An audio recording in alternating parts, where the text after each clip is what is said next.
Hello, I'm MC Toon, and I just had a short little little stint on modern day debate. Unfortunately, as is often the case, the moderation on modern day debate was lacking. And I was debating Alex Stein, who really needs to be moderated aggressively.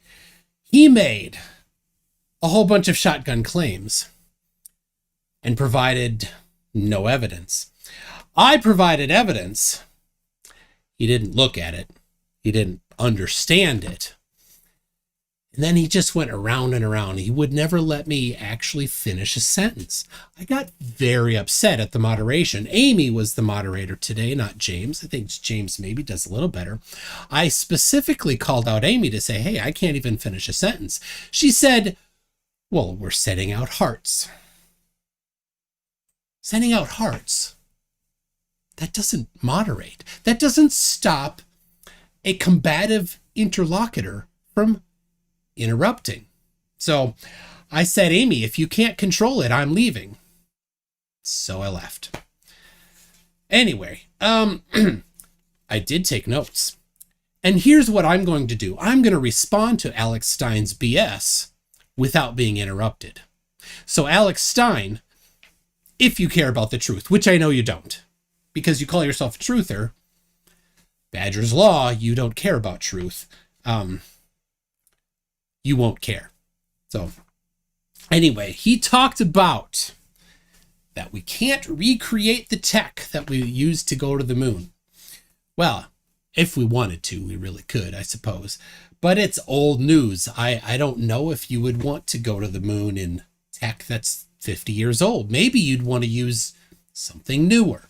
And since they stopped manufacturing it in 1972, in the 2000s, when we're like, hey, let's see about going back to the moon, why would you use the old technology that's been sitting on the shelf untouched? You wouldn't. It's the last thing you'd do. You'd be scared to use it. It's been sitting there collecting dust. You have to start over. So he called the lander. He thought that, for some reason, he thought that Apollo 11 had the lander that they drove around, and it wasn't. It was 15, 16, and 17. But he's like, if you think that they went on the lander, then blah, blah, blah. Like, that isn't actually evidence. That's just incredulity.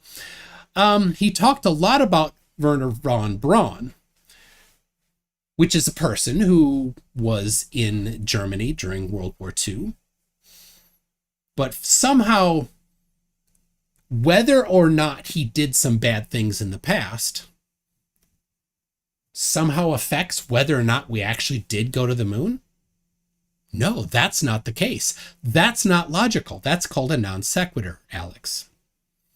So everything you said about Werner von Braun has no bearing, because it doesn't mean that we went to the moon or didn't go to the moon just because of some guy's history. It seems that you're incapable of thinking that you could forgive somebody for doing something wrong, that somebody could change their life. And even that doesn't matter at all.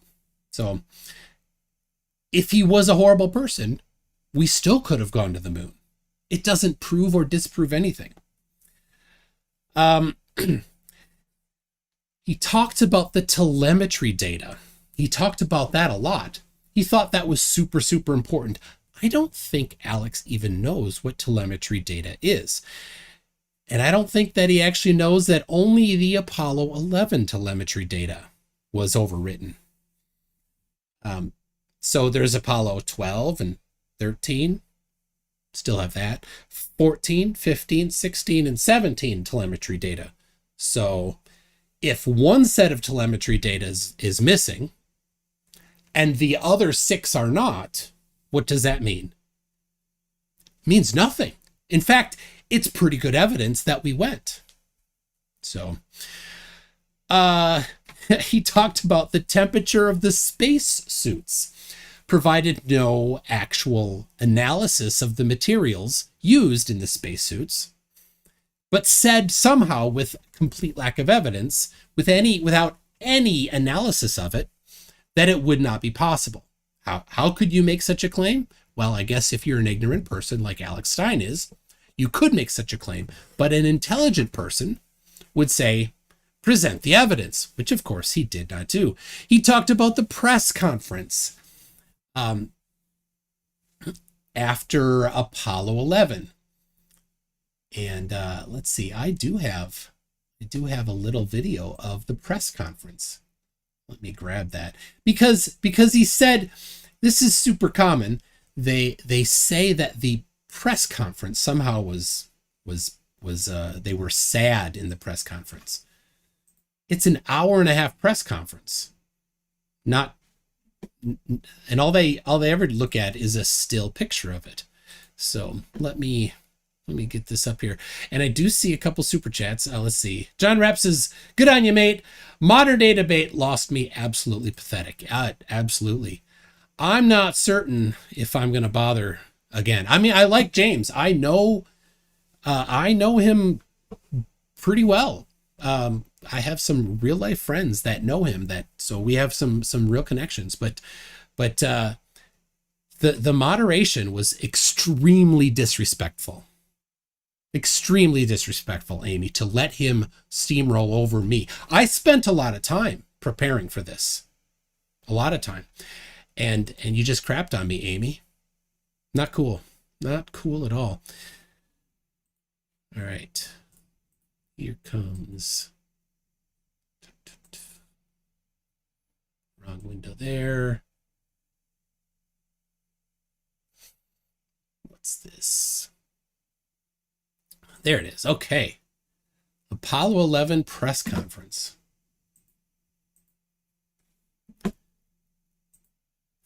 So here is a little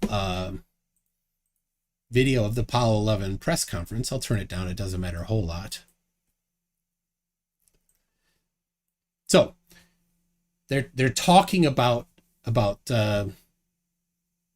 of different parts of their mission. Now, we don't unfortunately see what they're looking at. Oh, look at that. He's smiling.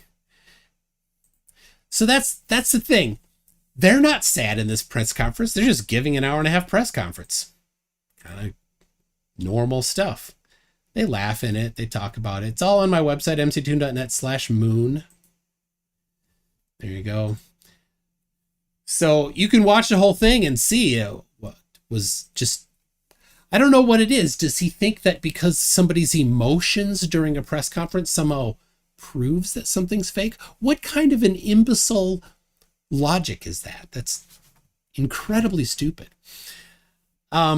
He says that we destroyed the technology. We didn't actually destroy the technology. You can go see the technology yourself. Here it is. Darn it, that's not it. I have pictures. I went to the Air and Space Museum in Dallas, Texas, just a little bit after I went to the Flat Earth Convention. Here is the one of the lunar the modules that landed in the ocean. Which one this is in? There you go. Walter Schirra. I don't know if that's Walter Schirra.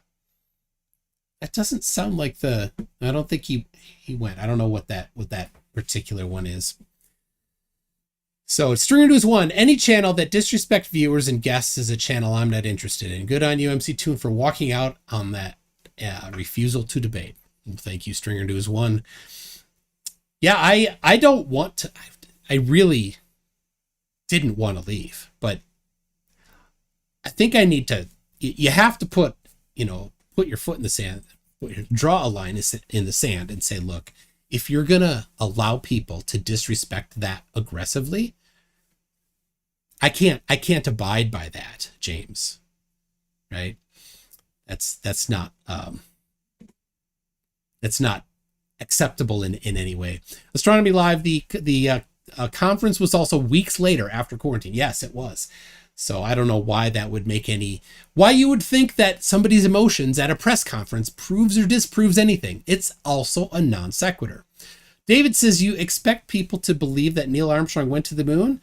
The same guy who repeatedly exceeded posted speed limits? No flurfing way.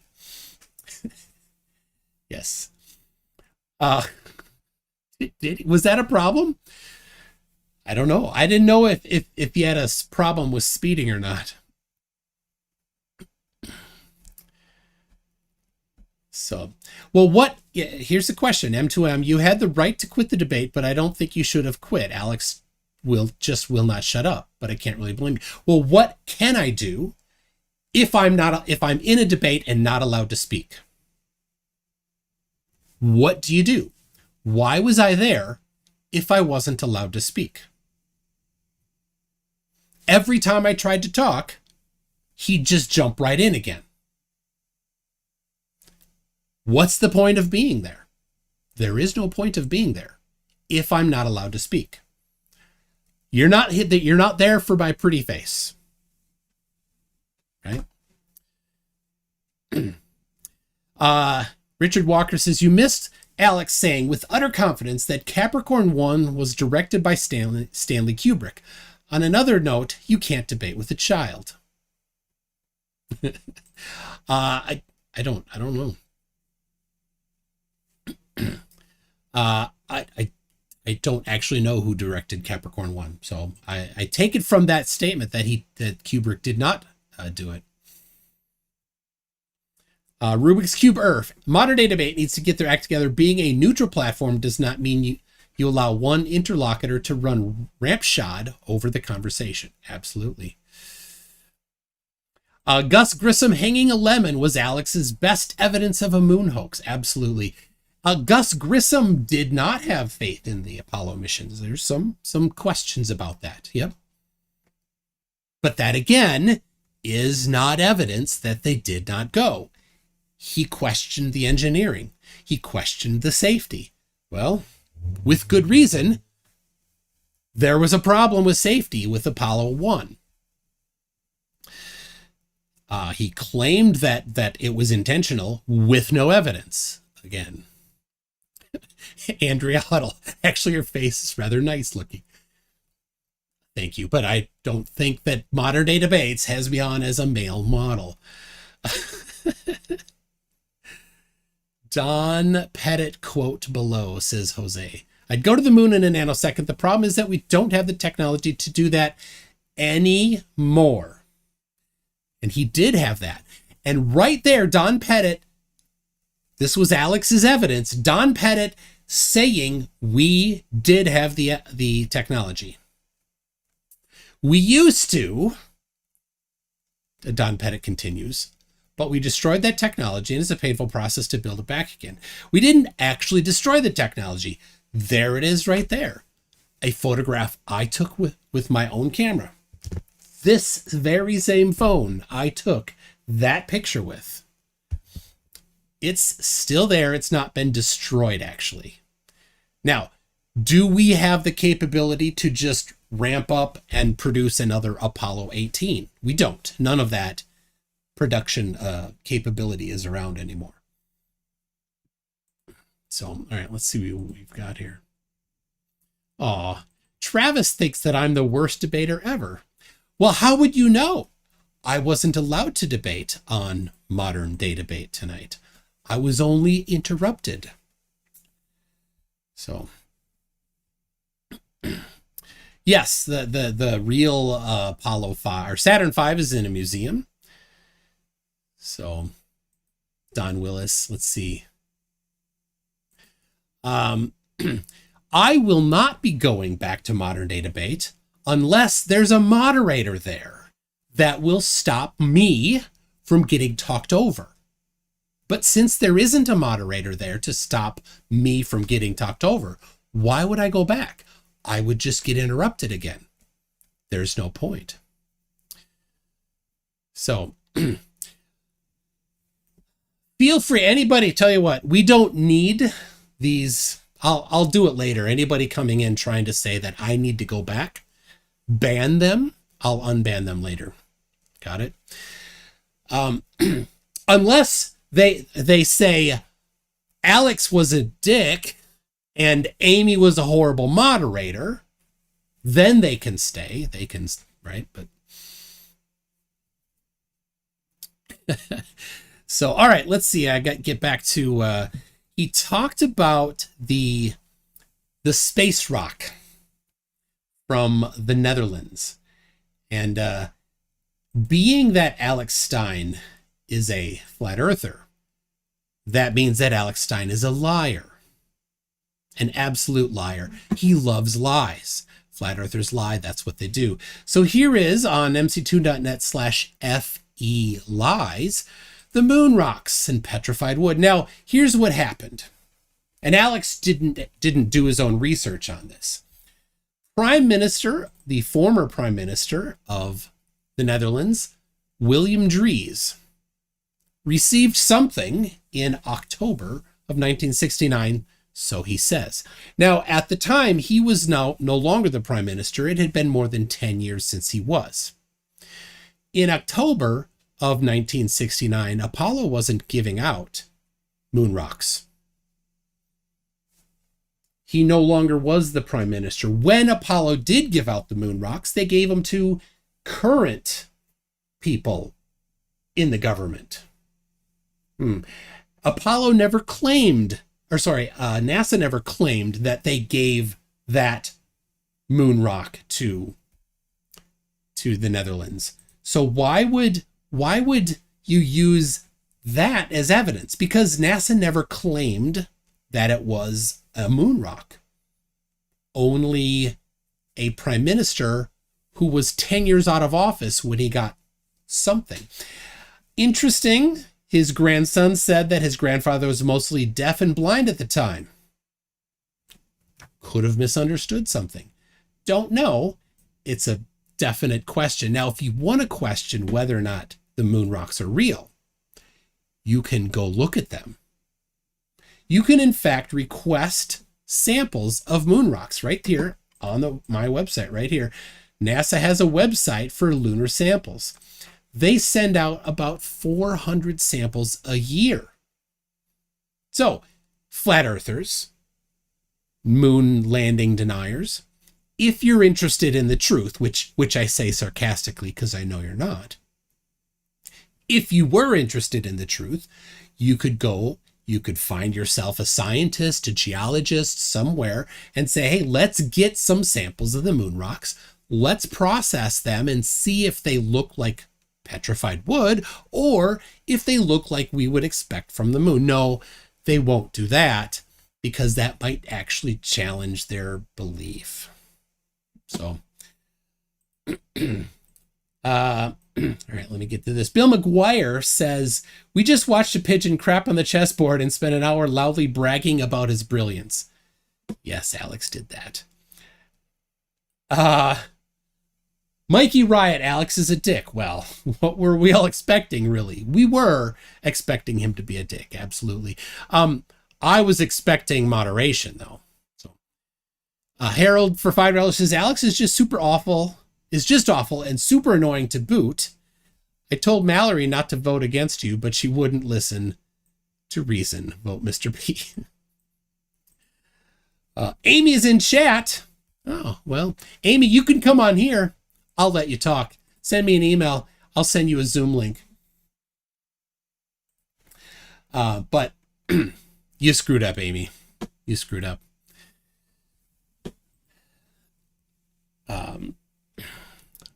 I mean, I feel bad for James. It's his channel that just got screwed tonight. So many of the, I know I listened for a little bit. Many of the super chats contained the word cation. Where is Amy? I'm looking in the chat here. There. Amy Newman says, you did a great job in chat to Hannah Anderson. It was my fault. Yes, Amy, it was your fault. Hearts. Don't cut it. Sending hearts. Don't cut it when you have a dick as an interlocutor there. That won't shut up. So, let's see what else.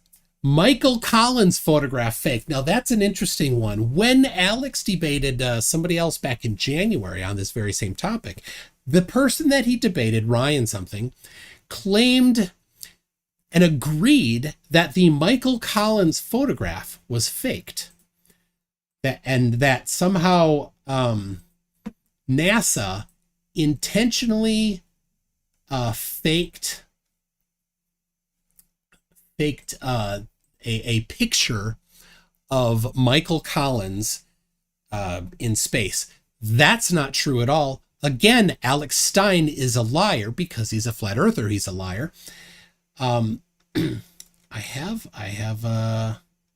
think I have, oh no, that's on a different website. So here's what happened actually. Michael Collins did a Gemini mission. During the Gemini mission, he did do a spacewalk, but there was no photographs of it. Sad. Because then when Michael Collins did go to the moon, he was on the command module, so he didn't go down to the surface. So there's no pictures of him on the moon because he never went to the moon.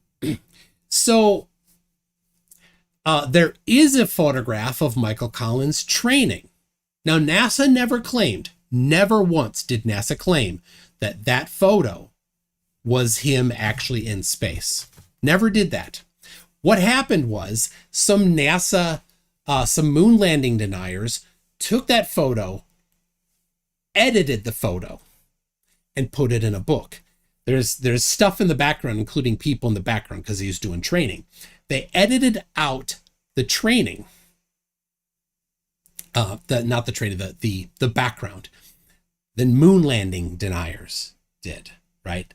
The liars edited it out, put it in a book. Another liar used that photo from the book in a video, claiming it was NASA that claimed the photograph was real. Never the case. Now, the liar Alex Stein didn't look this up, didn't do his own research. I did. Thank you, James, for wasting my time. Right? I spent quite a bit of time prepping for this debate just to get crapped on. So anyway, that's what really happened. A bunch of liars lied about it, and Alex Stein picked up on the lie and repeated the lie. What are you going to do? Film. Now, this is the one that I was trying to talk about. Alex Stein said that you could not bring photographic film through the Van Allen radiation belts. Now, sometimes when I talk to flat earthers and they bring it up, I intentionally swap in Van Halen just to mess with them, to try to get them to repeat it. I wasn't trying to do that with Alex because I didn't think that he would fall for that. He's a little better than that at least, but I'm so used to saying it on purpose to mess with people, that it came out. That was funny. Anyway, the radiation. Now, Alex actually learned this in the last debate because people talked about it in the Q&A. The radiation in the Van Allen radiation belts is primarily alpha radiation and beta radiation. Alpha radiation is a helium, not neutron, ion, basically. It's 2 protons, 2 neutrons together. That's alpha radiation. It is positively charged, has a +2 charge. It doesn't go through things very well. In fact, a paper or a couple millimeters of aluminum will protect against it very well. Beta radiation is typically a high-speed electron. It has a negative charge. It can be a positron as well. Neither of those are the type of radiation that exposes film. If you know anything about film, what exposes film? Light. Light is made of photons. Not protons, not neutrons, not electrons, photons. Film is designed to be exposed by photons. Well, gamma radiation, X-ray radiation is photons. Now, the Van Allen radiation belts are not very strong in gamma radiation. It's primarily alpha and beta. So you would not expect a film camera to be exposed by going through the Van Allen radiation belt. But Alex didn't want to hear that. I was trying to say that, but he would not allow me to even get a sentence in. Not even one.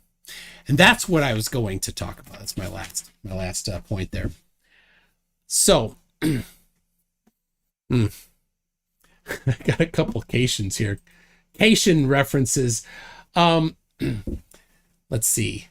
Let me get this over here. Quiddies the Sprinkler says, who's a member for 21 months. Wow, thank you very much, Quiddy. Says, at least Cations aren't scared to chew the goo. Oh, gross. Still got to send that to John Snow. Pajo Lee for €5. So Pajo. Is that a H sound? I'm thinking. Says, I don't usually get to support, so here we go. Look forward to watching tomorrow, I think. Well, you can watch it. Not much happened there. King Conquest says, sodium is the major cation. I think it would be funny to have a little cartoon of a major. Somebody wearing a military major outfit with little name tag that says sodium. So it'd be sodium's the major cation.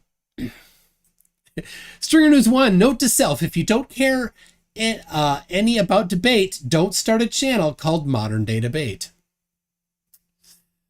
Absolutely.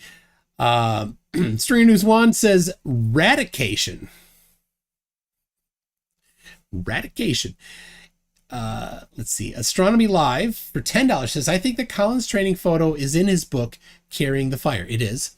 But he describes at length how he lost the camera during the spacewalk and that's why there's no actual photos of his spacewalk. Well, yes. All right.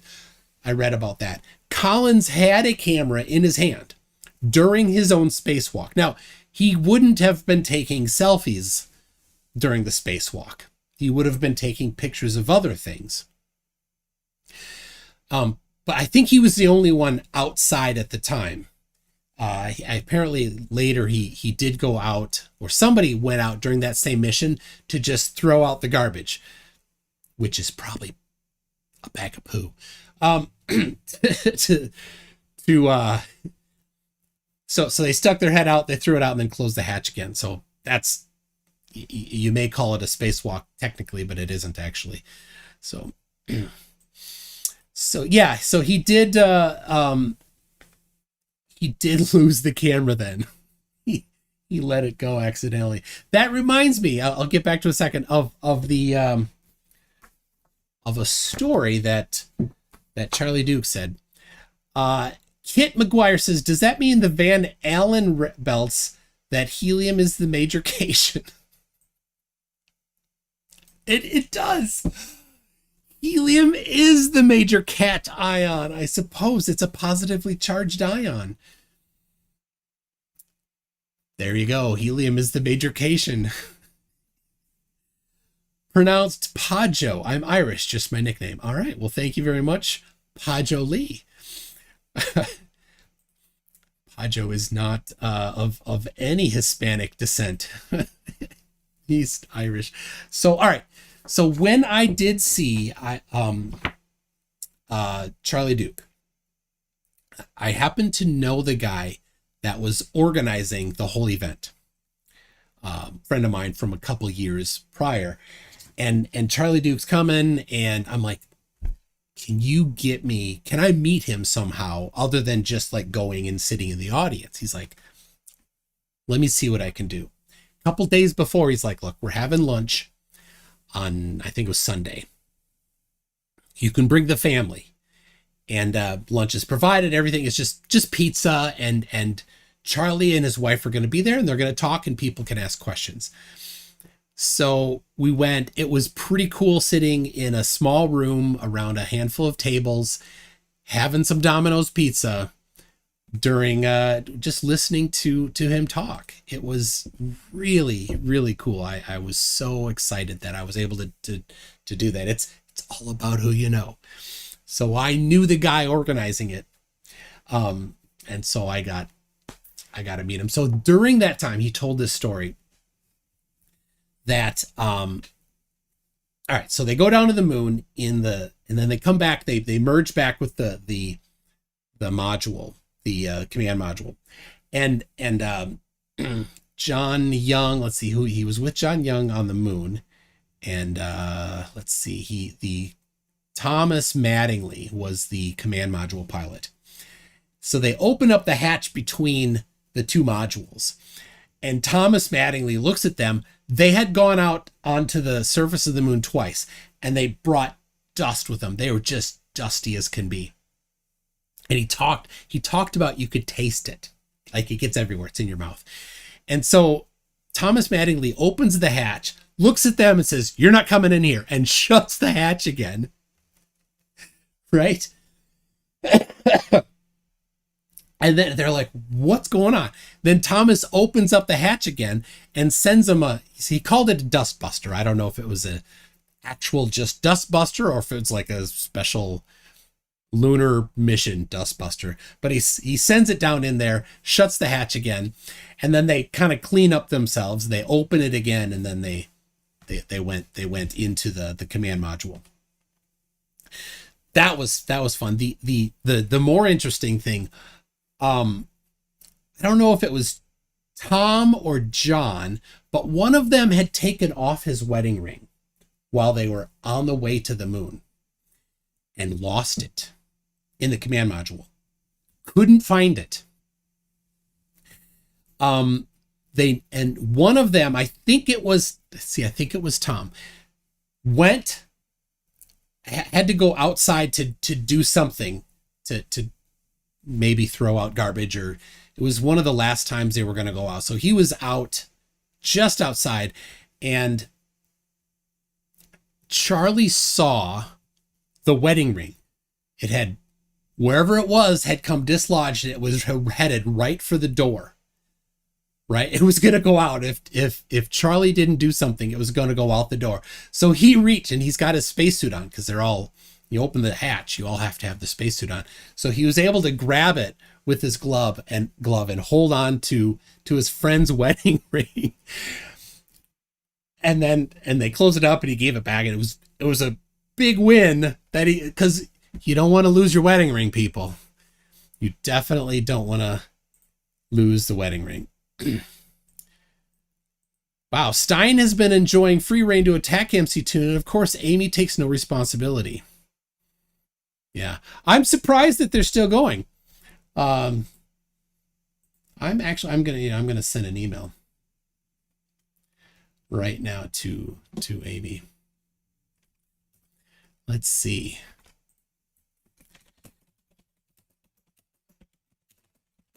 You should end now. You failed. Letting Alex insult me. Free reign.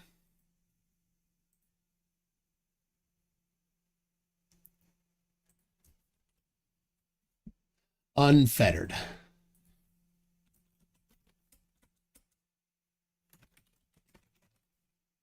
Unchallenged. How about that? Here, I'm going to put her email address. There it is. There's her email address. If anybody wants to give Amy some words, go ahead and shoot her an email.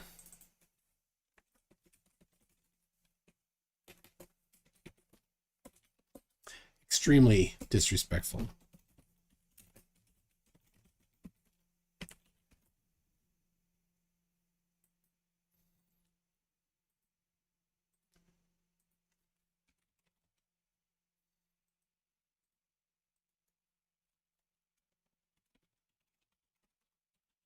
There we go.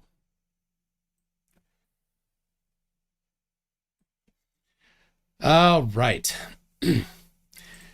So that was I thought that was a pretty fun story. Very nice, very fun to be able to see him. I do have this picture. I went and printed I just downloaded it and then went to CVS and printed it out. He signed it for me. I have his book. Where'd it go? Oh, right here. I bought his book. I've not read it yet. He signed it for me too. I have a handful of pictures from him.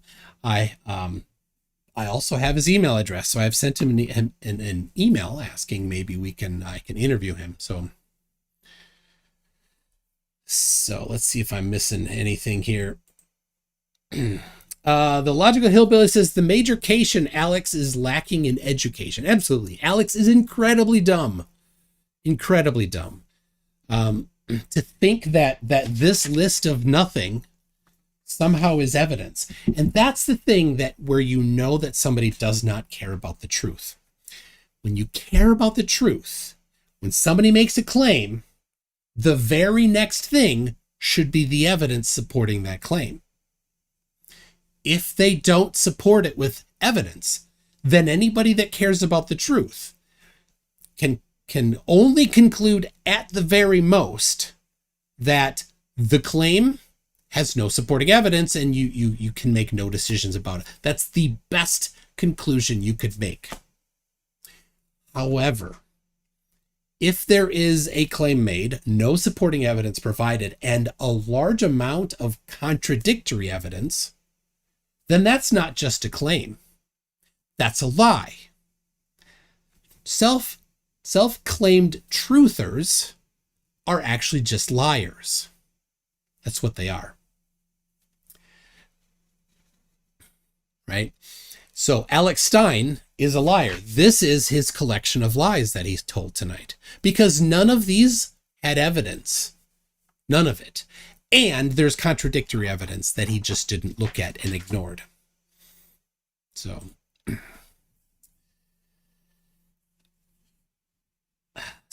let's see. All right.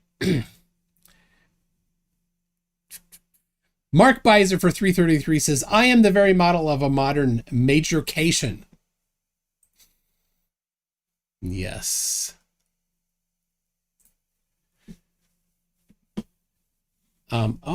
Is Alex watching me?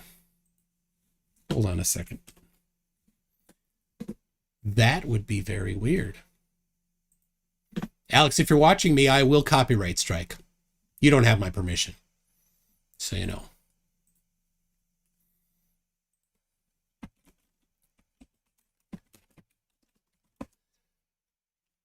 I hope you already have started. Then I can copyright strike you. Let's see, is he doing it or not? Amy is in chat acknowledging her mistake. Well, that's good. I'm sure James will be very happy that you've acknowledged that you screwed up. Right? Amy, you need to really seriously consider how you're going to moderate. Terrible. Terrible. You disrespected me, Amy. I expect to be disrespected by Alex. He's a pathetic human being. But Amy, I expect that you would treat me with respect. That you would not let him do that. And then you let him, I don't know what happened. I'm going to go back and watch. You let him just talk after you did that to me, Amy. Was he trashing me the whole time? Did you let him then trash me after you crapped on me, Amy? Is that what happened? James is my friend, right? I go on there with people saying that I shouldn't. I still go on there when people have boycotted it for a few reasons. I like James. He's a mutual friend with several people that I am friends with. He has treated me well, even though his moderation is trouble. Oh, Amy's looking for a link. I'll send a link. All right. Just firing up Zoom.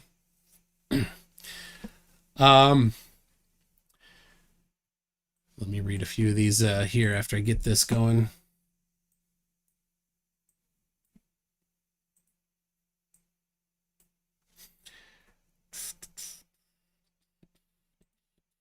All right. Firing up Zoom. It's taking a minute here.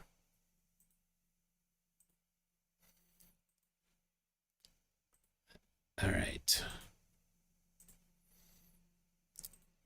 All right. Here comes Amy. I'll send you a link.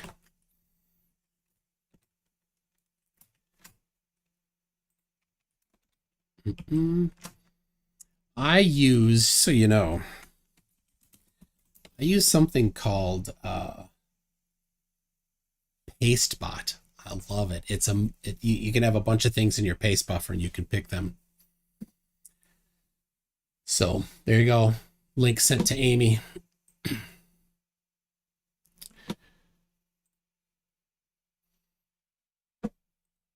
So let's see. Dave Rogers, without a structured debate with a good moderator, modern day debate is just a soapbox for ridiculous yahoos to go spew their nonsense. Case in point tonight, Alex Stein got unchallenged, because I didn't interrupt him, uninterrupted chance to spew nonsense. He made shotgun claims that are all lies on somebody else's channel. I mean, he could do it on his channel, but he's doing it on somebody else's channel. Gross. The Sun Express says, did they find any Cations on the moon? Bet they had a good vantage point to behold the majestic glory of El Lago Titicaca. Gosh, that's a lot of work to get to Titicaca.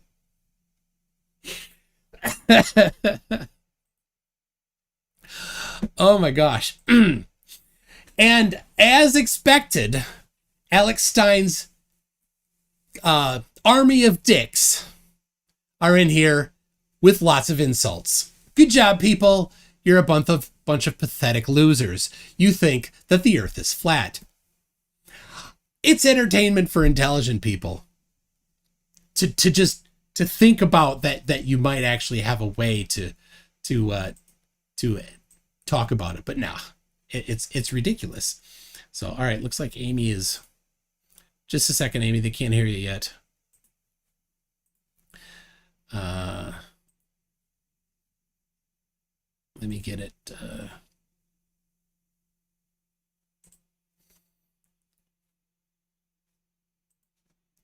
All right. They can hear you now, Amy. Oh, wait. Maybe not. Just a second. Nope. I need to change the audio. I usually do this before. So. All right, say something.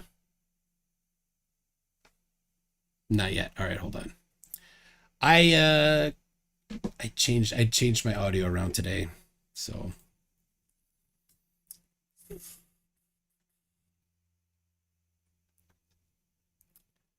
Wow, everything's messed up.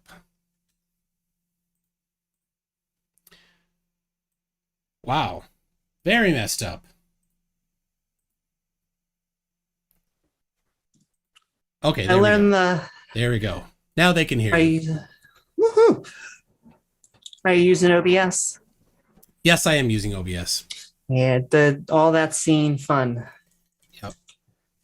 But yes, everything that could have went wrong with the debate went wrong with the debate.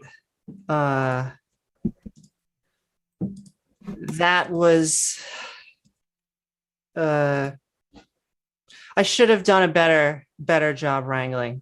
I should have done much better. Less love and more tough love.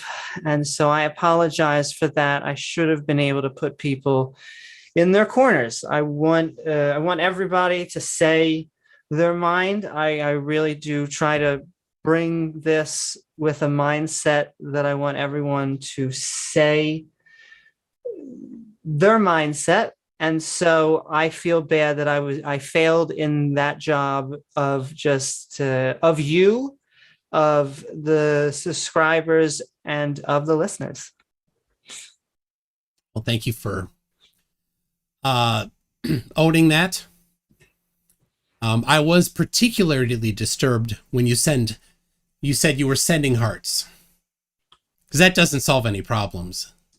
I will say the sending hearts, what I try to do, but obviously I need to change this, is when someone is being an offender, they generally will stop offending less if you say things like we and try to use things that would bring both parties down. But if one party is the only offender, then it becomes harder and harder to keep up the niceness, when I should have been a little bit more mean. A lot of bit more mean. I mean, he ended up being sweet talking at the end. I saw that was another thing I feel bad, is that I was taking questions. He's a manipulator, Amy. He's a narcissist manipulator, and he was manipulating you. And I will say, just for, I have two things to say for the chat. I'm biased in the other direction. I actually, I consider myself a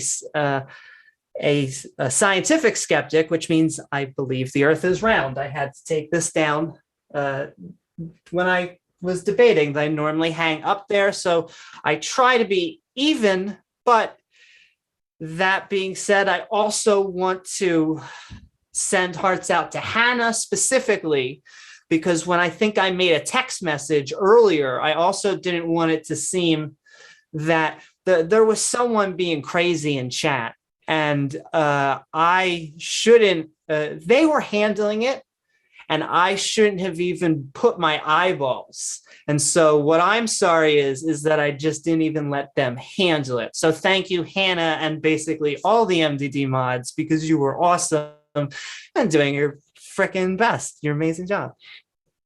So those are two things. I think people are, I think it's a good point. You don't need to be mean to moderate.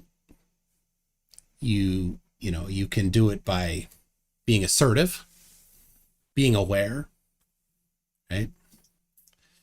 So now after I left, being a little bit more aggressive. Yeah. Well, I don't know. I listened a little bit before I started here.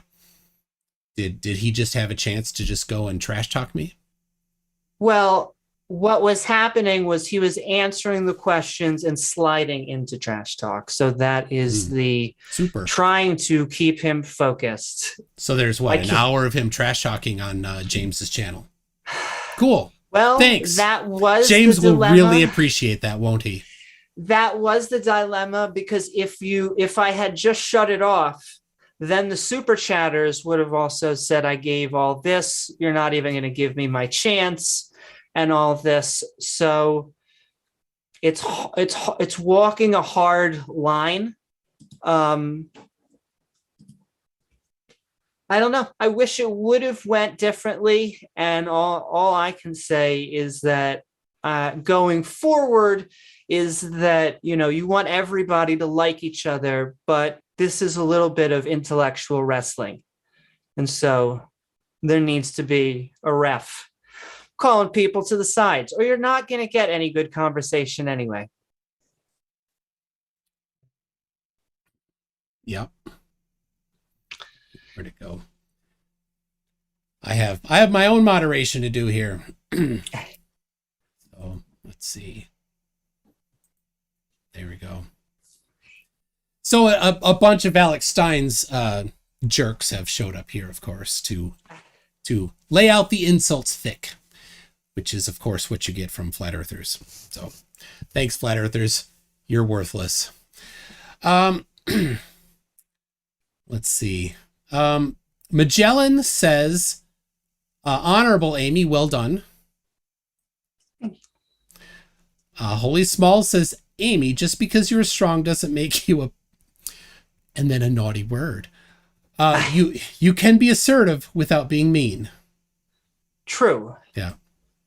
I appreciate both that. Thank you guys very much. And it's true. You can be assertive without trying to rip apart someone's feelings. Sometimes you need to cool people down. Yep. I could offer, You could have kicked Alex and sent me an email saying that Alex is off. Would I like to come on and respond to super chats? There's an idea. Just putting that out there. That wouldn't have been a bad idea either. No. Let's see. Marty, mad scientist. To be fair, Steinhold did say one true thing. You did wear a sweatshirt. And cheers to Amy for trying to treat Steinhold like a real human. You gave him better than he deserved. Sent in hearts. Mr. Monster says you never proved the murder of Gus. Yes, he made that claim.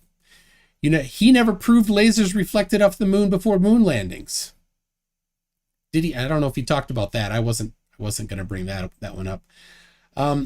He said the moon was queso cheese. Did he say that? Someone asked him, was the moon cheese? I think he was being tongue in cheek. Okay. Though I will say, once again, Poe's law always in effect. Though I love all debaters, once again, even if I'm a little biased. Yeah. John Rapp says being fair and firm is not mean. Mean is the bully. Alex was the mean one, I guess. Tim Pryor says, I try to do my part. Tim, I loved all your super chat questions. He was going left and right. I will say, if you had someone stand in for you, Tim was asking at least 4 or 5 good questions.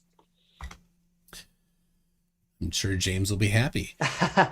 Andrew Roos says Amy pretty much said sorry, then said but. Which makes the apology meaningless. True. Well, that's true. I will say that is what they say. Anything after you say but you'll have to remind me what I said, because I apologize for messing up on the stream in multiple levels. I could have done better, and I would have done it again. And there was no one else that it could have. It was me in the seat, and there ain't no buts but my butt. Gregorio Gannon the fifth V says Amy, the problem of over talking or behaving badly can be solved by a more structured debate. Has modern day debate considered using the Oxford style more often?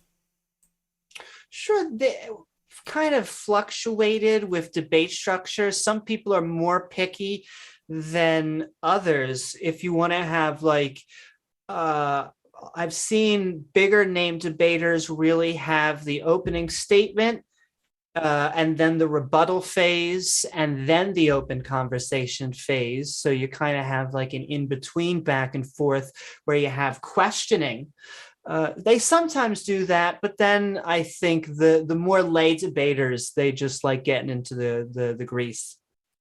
Yeah, certainly less experienced debaters I think are less interested in a structure, right? Absolutely. Because you have to prepare. You have to have kind of at least an outline of what you're going to say. And some sort of framework. And Alex just did shotgun. Shotgun claims without evidence was his style. Which of course is for some reason modern day debate gets the more poorly behaving flat earthers, right? Nathan Thompson, Flatter Day Saints, Davey Duarte, right? I've debated all of them, and they're not the good debaters. They're the poorly behaved ones.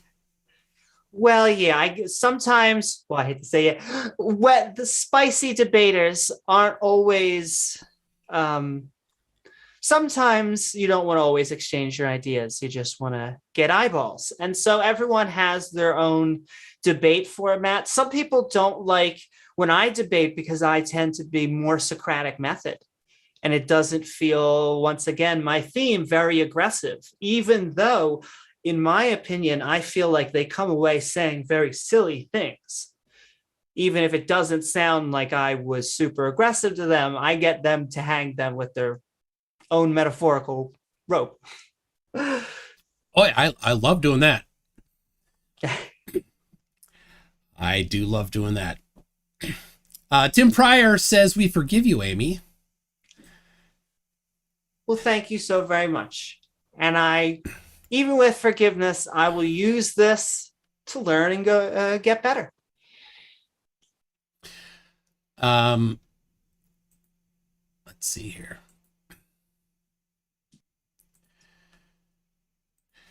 The Sun Express says, what's the name of the cat lording over Amy seated on its very own throne? That's funny. That's right. That's where is it? Moonlight. Oh, Moonlight back there behind me is because he kept on stealing my chair so much. And then I would feel bad because I wouldn't want to take him off the chair. And so you feel bad about a cat. Two chairs. Oh my gosh. Is that your old chair? Yeah, well, it depends on who's really counting though, really. But the one you're sitting on, you bought so that the cat can stay on that one? Yes. I had a folding chair, but then I was sitting on the folding chair. And so it was like, I kind of need my own chair. Wow. All right. Well, I think people have properly identified what's going on there. Who's in charge? Hey, and my joke is, creationists, they look down on other animals. I may have gone the other way, maybe a bit too far, but sending love to all the kitties and doggies out there. I built a platform for our cat sitting by the window. Really? Yeah, so they can look out. So they can watch their version of TV. Yes, and it's funny, they sit there and they do their little chirpy sounds, and then you open the door and they get outside, and then they stand there like, what do I do now? Where do I go? And oftentimes they will claw just to get right back in. Yeah, so that you can then open the door again. Yes. All right, so let's see. So that's Moonlight. Moonlight, yes. My mom had a cat, Moonbeam. Really? That's pretty. Yeah. Anti-Kythera says it's virtually impossible to moderate a malignant narcissist. He's pure sophistry and no substance. Why is he continually invited? A question I will be asking James. But I understand it's about the views.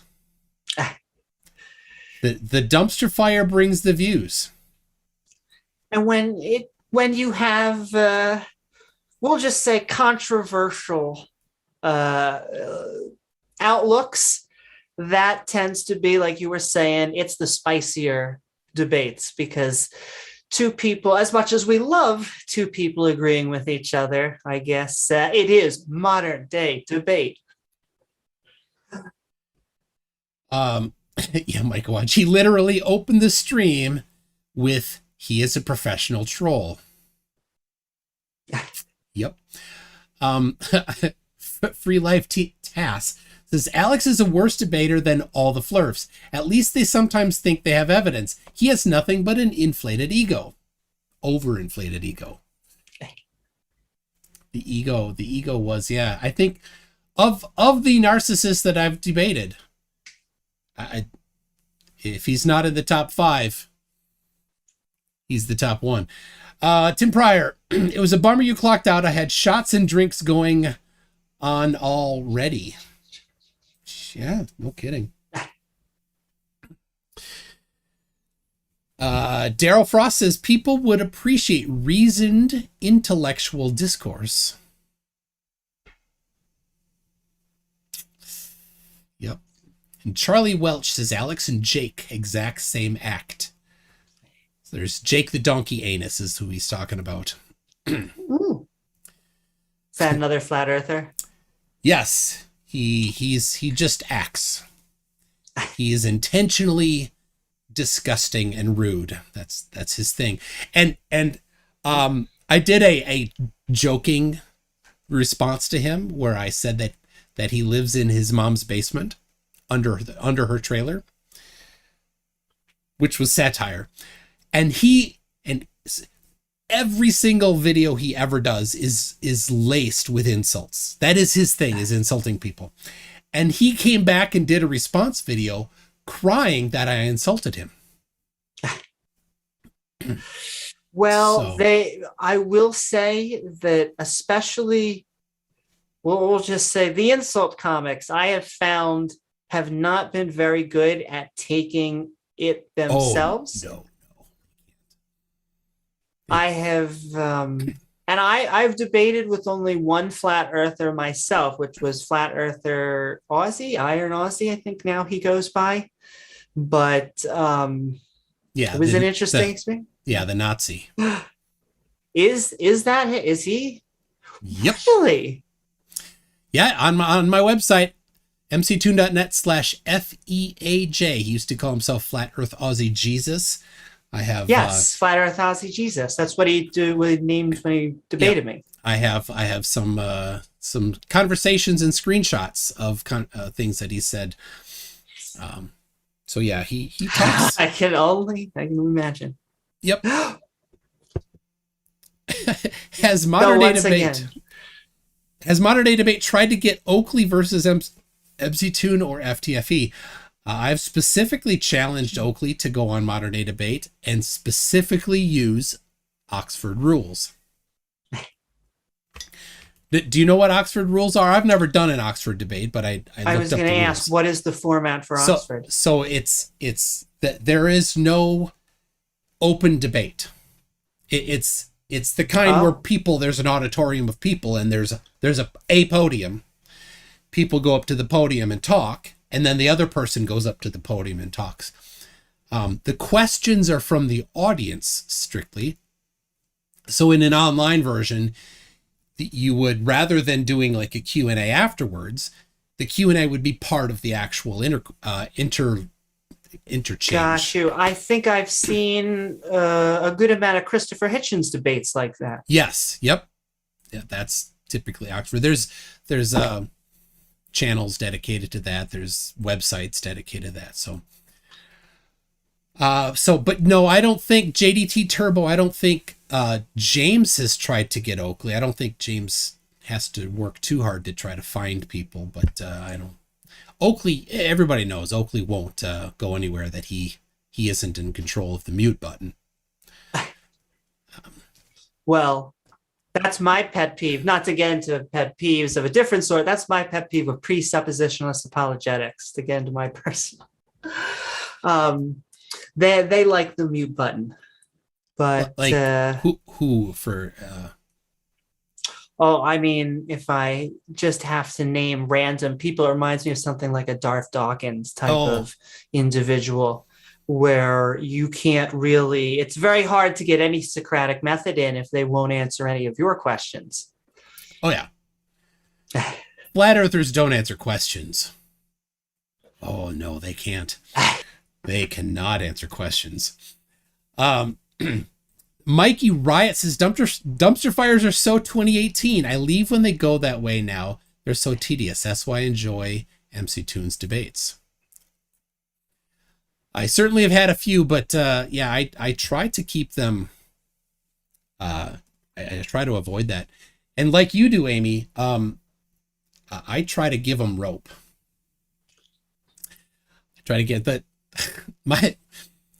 2 weeks ago was my favorite debate of the year, and then last week was the winner of that one. Even beat the 2 weeks ago one, where the guy was trying to claim that Antarctica was made of salt, and he was reading a peer-reviewed paper, just the summary. All he had read was, I think, the summary, and it said halite, which is a rock made of primarily salt, sodium chloride salt. Halite is ubiquitous, and he thought that halite is ubiquitous meant that Antarctica is actually made of salt, rather than ubiquitous meaning it's all over the place. It's a bit of a stretch. Yeah. Anyway, but the very next sentence was sodium is the major cation in halite.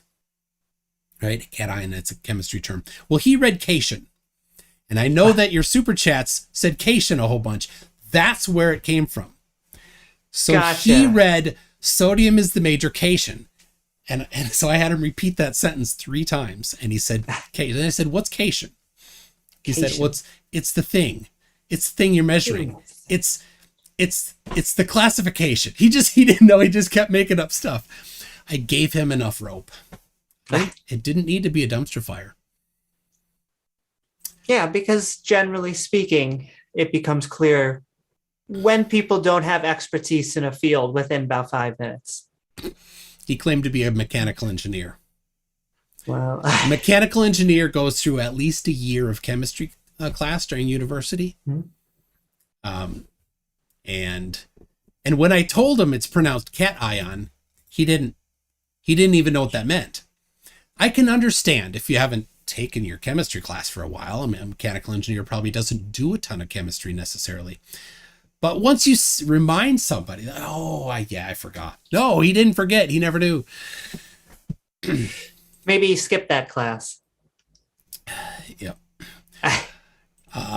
You can't really. A Stringer News one says, Conspiracy Cats and Creaky Blinder have agreed to disagree and have a book to debate for months. Why is that channel allowed to die? It's a good question. Creaky's out. It's now, what's her name with the goats? Keela, Crafty Keela is in there. Alex Stein super chatted, says Alex Stein got publicly humiliated tonight. Small Time Art says Stein's arrogance is a sign of tiny wienerism. Yes. Aaron Reese, as a pagan, the 4 elements are part of my religious symbology. The way Flat Earth Aussie Jesus abuses them makes me both spiritually and scientifically disgusted. Yep. Micah Watch. It's weird how they say, how dare we use an ex-Nazi scientist when that's what they want. They want. Because Eric Dubé is one of the big flat earthers. And he's a Nazi. So, I don't know. Well, and there seems to be, this is just my opinion, but I have found that there seems to be a correlation between the believing in a flat earth and religiosity. It is one of the key points that I have found. Once again, I feel bad. I'm even taking sides, but I guess I could take sides on the skeptic chat. But because they will argue science. But if you poke in the right direction, they will actually, many of them will let on, and it's like hitting a balloon, and suddenly the air comes out, and it's like, of course we're doing this because you heathens don't believe in God. And you're like, excuse me, what was that? And it's a ridiculous thing, because Charlie Duke, who was on Apollo 16, right? He's an evangelist. So, and there's 2 billion Christians, and of them, 2 billion of them agree the world is a globe. It's not about religion. Right? It's a very specific, narrow, weird, anti whatever version of religion. Right? That's what it is. I agree. It's this, I hate to say, with the crystals and the occult and tends to be more on the, I'm trying to use a word that won't be offensive. I don't want to say woo, but people that tend to be open-minded towards all sorts of beliefs. They tend to be more fringy. They tend to be just like flat earth nauseum. Well, I guess I don't know. Finding out that now, what I know now, what you're telling me, I don't know if I should send hearts, but go look at the the screenshots I have. And he was on my Discord server, not just, and he wasn't doing Nazi stuff on my Discord server. He was specifically abusing women on my Discord server. Oh, wonderful. Very rude. That's why I just for him, I created a special room, the naughty room. I don't do Discord much. I have some people that do it. I had to have somebody ask him special, can you make a room for naughty people? And I kicked him down in there, and he kept on being rude in there. But of course, at least people have the choice. They could just leave that area, Yeah. Quarantined.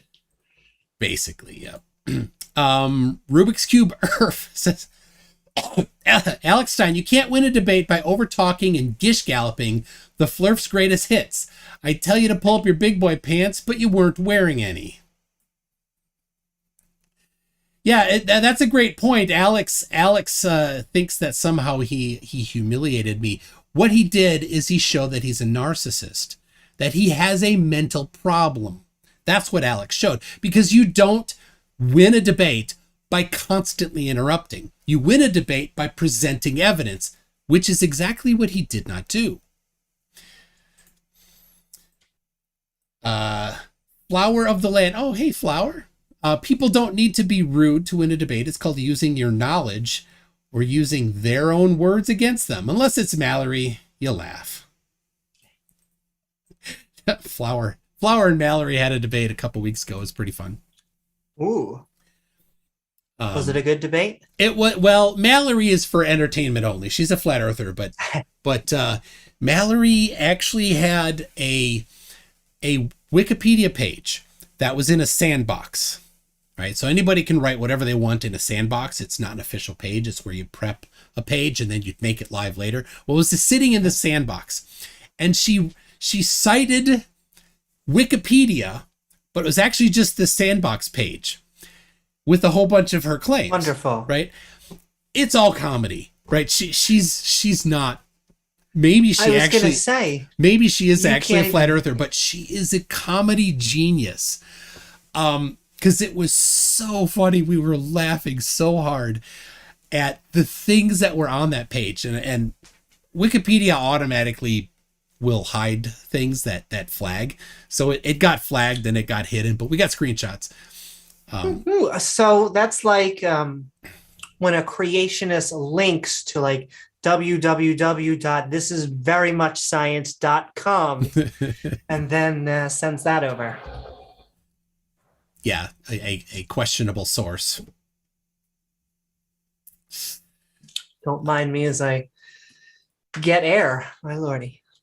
As you Professor Phil Bell says Mallory is cute and dumb at the same time.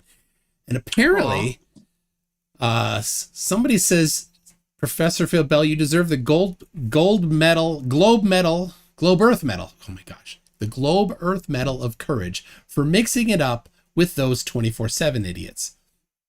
The 24/7 Flat Earth Discord is a hive of scum and villainy. 24/7 Flat Earth Discord? Yeah. Oh my. They have their own version of science there. It's unfamiliar to anybody that's ever done science. Well, if I'll really upset all of the flat earthers that are watching, but it's the constant thing. You just need a model. Just a model. Yeah.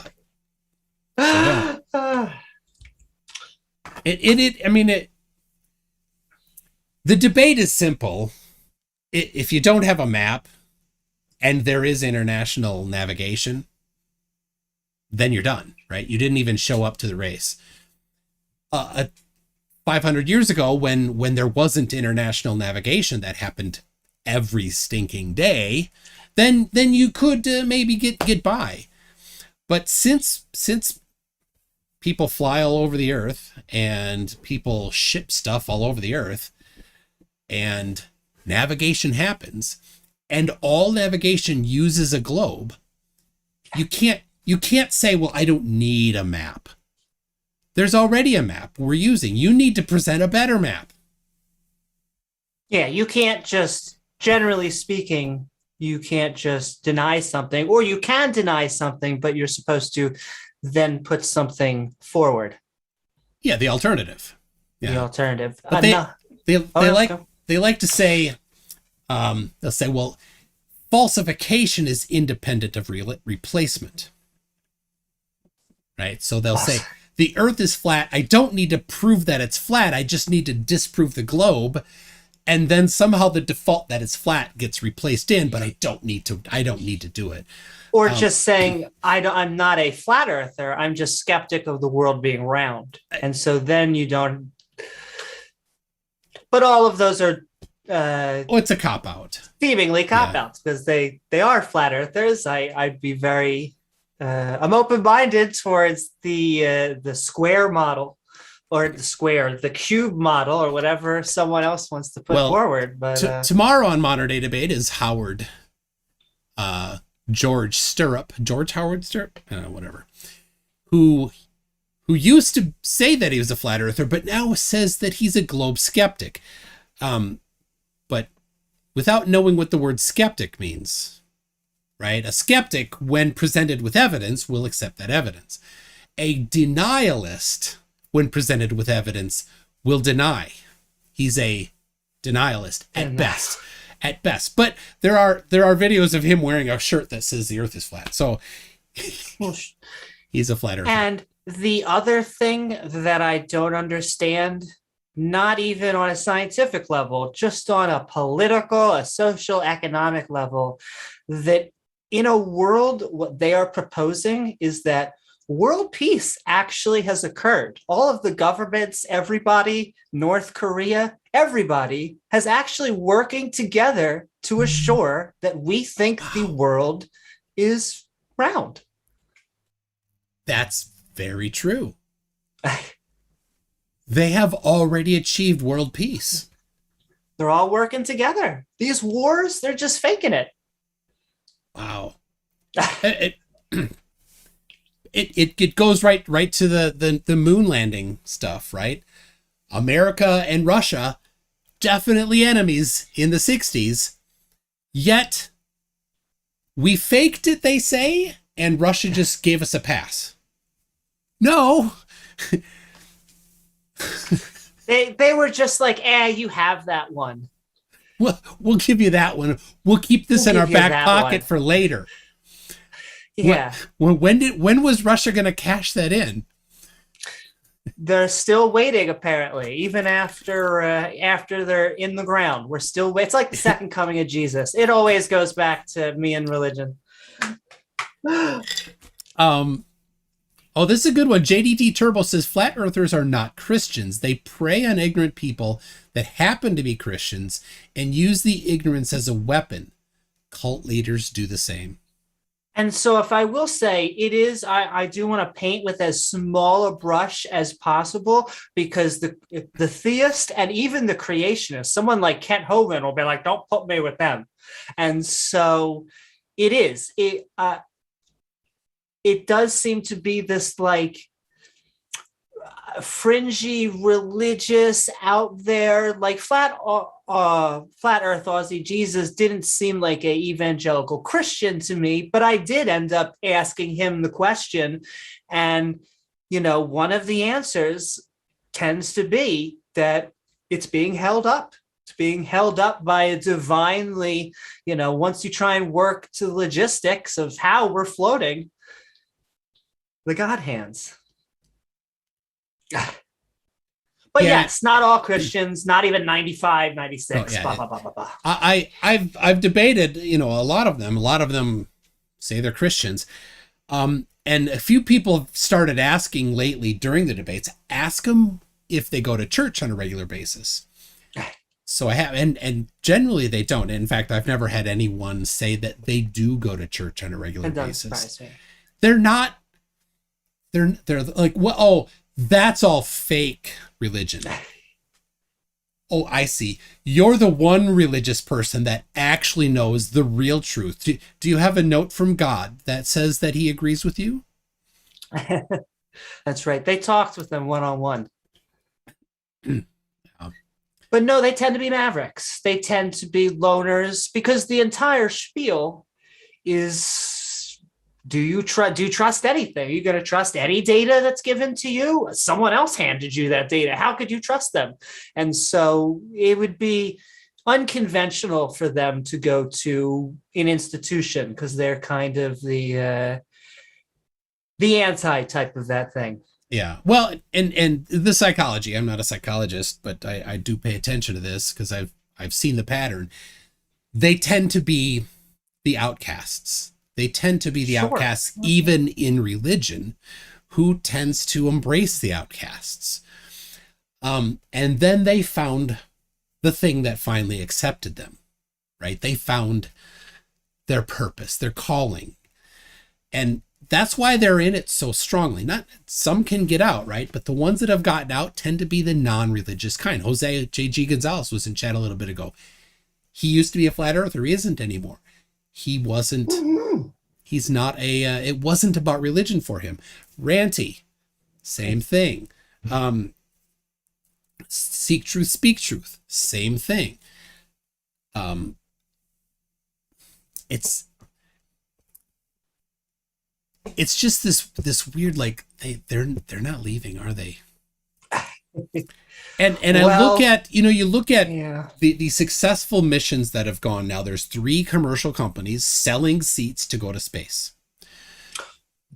Right? In X years from now, they're in first world countries. It will be difficult to not know somebody that's been to space. So when a flat earther comes along and says space is fake, that person says, well, my uncle just went to space 2 weeks ago. I trust my uncle more than you, right? So then their flat earth evangelism ends, right? I think it has to dissipate eventually. Yeah. The other thing is, we're in the wild west of the internet. I think that's why a lot of this is happening, is that we have a lot of information, but we don't really know what is good, what is actually an academic source. Even if a lot of times we say so, there's a lot of people trying to swindle us out there to make it look like an academic website. And so I think it's going to take a few decades for us to really grow up with this sort of information, access to information, for us to really get a handle on it. Yeah, evaluating what is good sources and not is a tough one. Microraptor, this is one of the nicest things. I'm going to try to read it. I don't know if God exists, but I prefer MC Toon's God over Flurf's gods. Well, thank you very much, Microraptor. Woo-hoo. I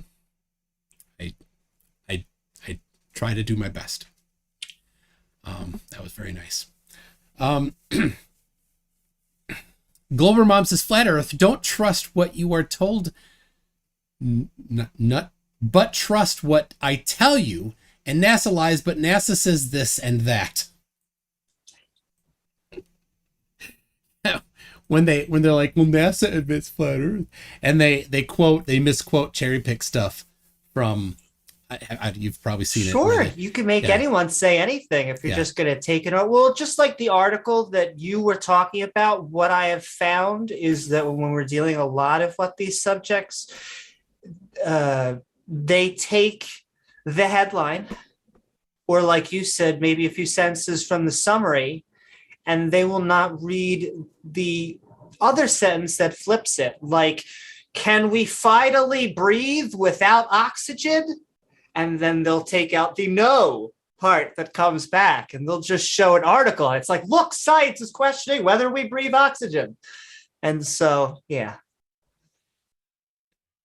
You can cherry pick the Bible to have Jesus say, go out and sin. Oh my. Exactly. Leave out the next 2 words is no more. Leave that out. And then it's just Jesus telling you to have a good time. Cherry picking is lying. Yep.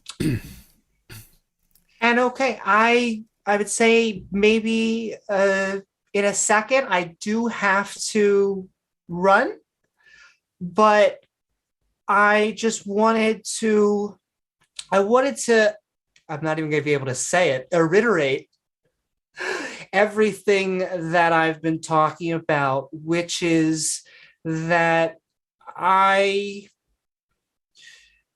first of all, you are an awesome human being. So I'm glad I got to meet you from this. And yet, because of that, it makes it even harder. Because I'm sorry that the debate did not go as planned. I think I could have done better, and thus I need to use this to do better. Sometimes you have to run into the wall to realize that you shouldn't have been speeding. And so I want to apologize, but I also just want to thank all of you out there for putting up with the shenanigans that went on tonight. And so I appreciate what's going on in this channel. I have to be careful. I always say I'm a skeptic. This is the one type of debate where the people that call themselves the skeptics are the flat earthers. So it's just good to see team science being appreciated here. And so I am been the theme of the night, sending many maybe tough love to myself and everyone out there. And thank you very much for even having me on. Oh, well, I'm glad you did. Thank you very much. I appreciate the apology, and I accept your apology. I don't know. I'll maybe have some conversations with James and see what kind of shakeout That comes sounds from good. it. So, yeah. Maybe a round 2, and we'll make sure that James can push fights, and then I'm gonna go and lift some weights so that I can get my ref shirt back on. And all right, thank you so very much for having me on, like I said. And MC Toon, I hope you and everyone out there has an awesome night. Thanks, Amy. Thanks for coming on.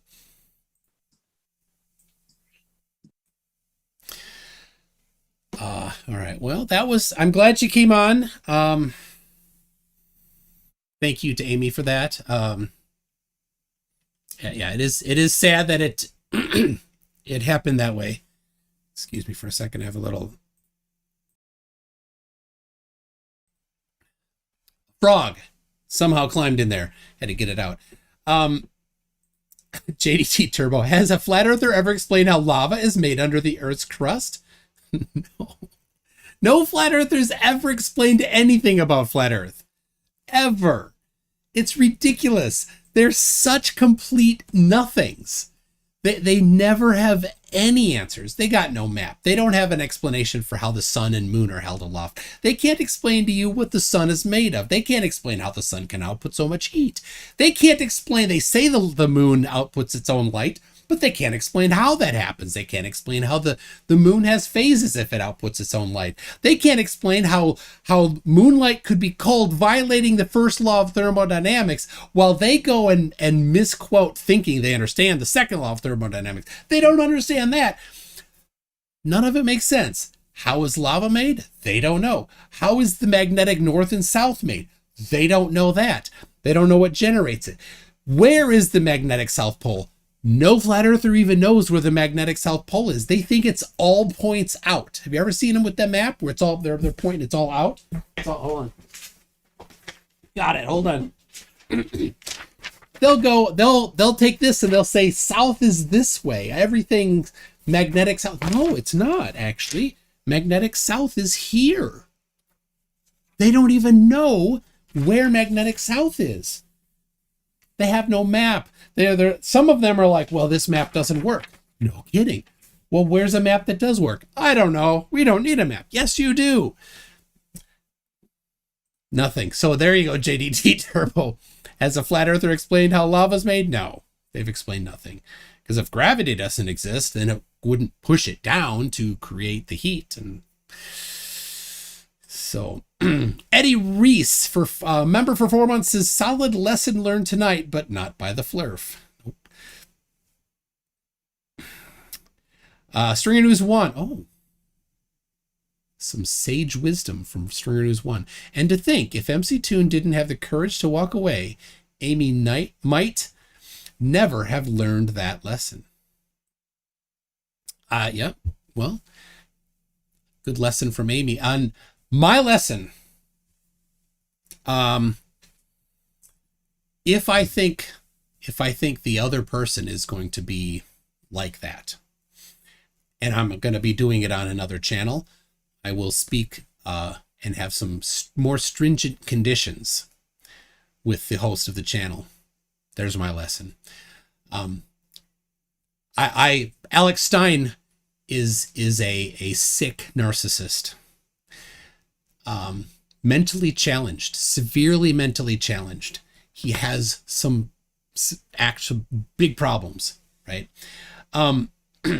If I were to ever debate him again, Oxford rules is the only way I would do it, right? Where there is no actual interchange, right? The questions come from the audience. I think maybe Alex can choose the questions, but so do I have a link to the full stream? It's on Modern Day Debate. Amy had some problems initially starting it too. Amy was hosting instead of James. So she started it. There was no audio. And then she ended the stream and then started a new stream. So the original video that was sitting there for a couple days just has silence. And then the actual one that did happen where Alex made a bunch of claims without evidence and then wouldn't let me talk. That one, I don't know where it is on Modern Day Debate, but there you go. Magnet film sucks in the Van Allen radiation. Oh, and how, let me just talk about this. I asked Alex what kind of radiation is in the Van Allen radiation belts. He had no idea, but he said it was magnetic. Magnetic radiation? That's not a thing that I'm aware of. Maybe there is, but no, it's alpha and beta radiation, which are protons, neutrons, 2 of each. That's alpha. And then electrons or positrons are beta radiation. Those are blocked by thin layers of stuff like paper or a couple millimeters thick aluminum. So it's not that bad. So you put film in a camera. So he thought that the radiation, so he understood nothing about radiation, and he's talking about it being magnetic, and the magnetic radiation would wipe out the film in the cameras.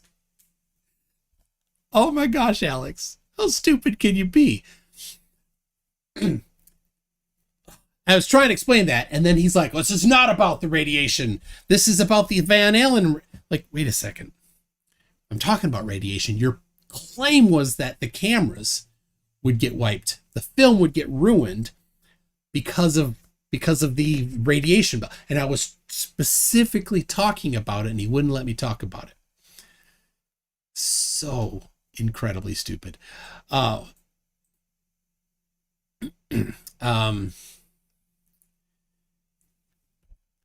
Alex streamed the whole debate and part of my after show. Oh, he did stream. Okay. I will probably do a copyright strike. Daryl Jackson, flat earthers sound like my parents when they answer questions with, because I told so, because I said so. Yeah.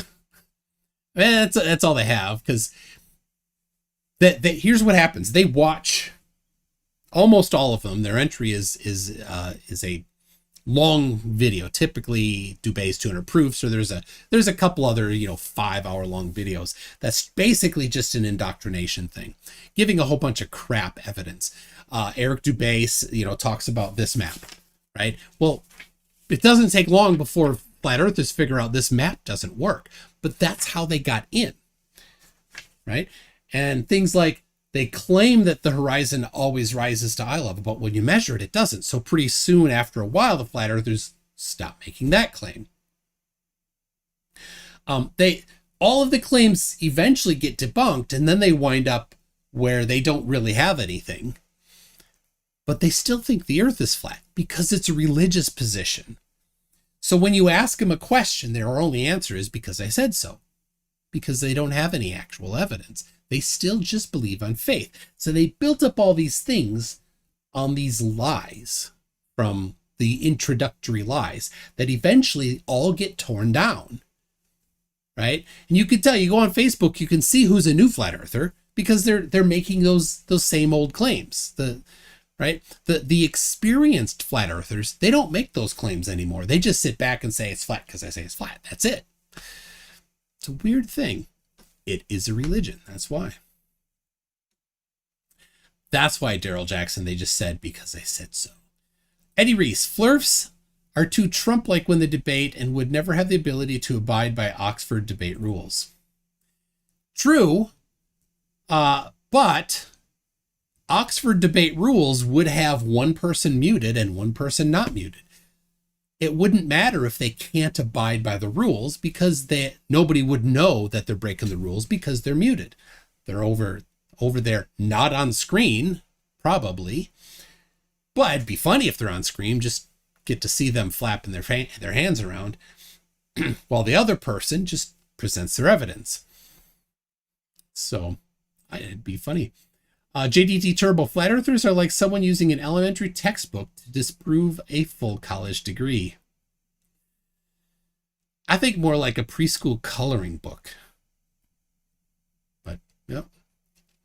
Stringer News 1, by the way, the whole X-ray ruins film thing was a hoax. Made up to sell lead-lined film bags. I never used them and never lost a single roll at airports. That's true. Yeah, because they don't want strong radiation, strong X-ray radiation. I did hear, and maybe this isn't correct.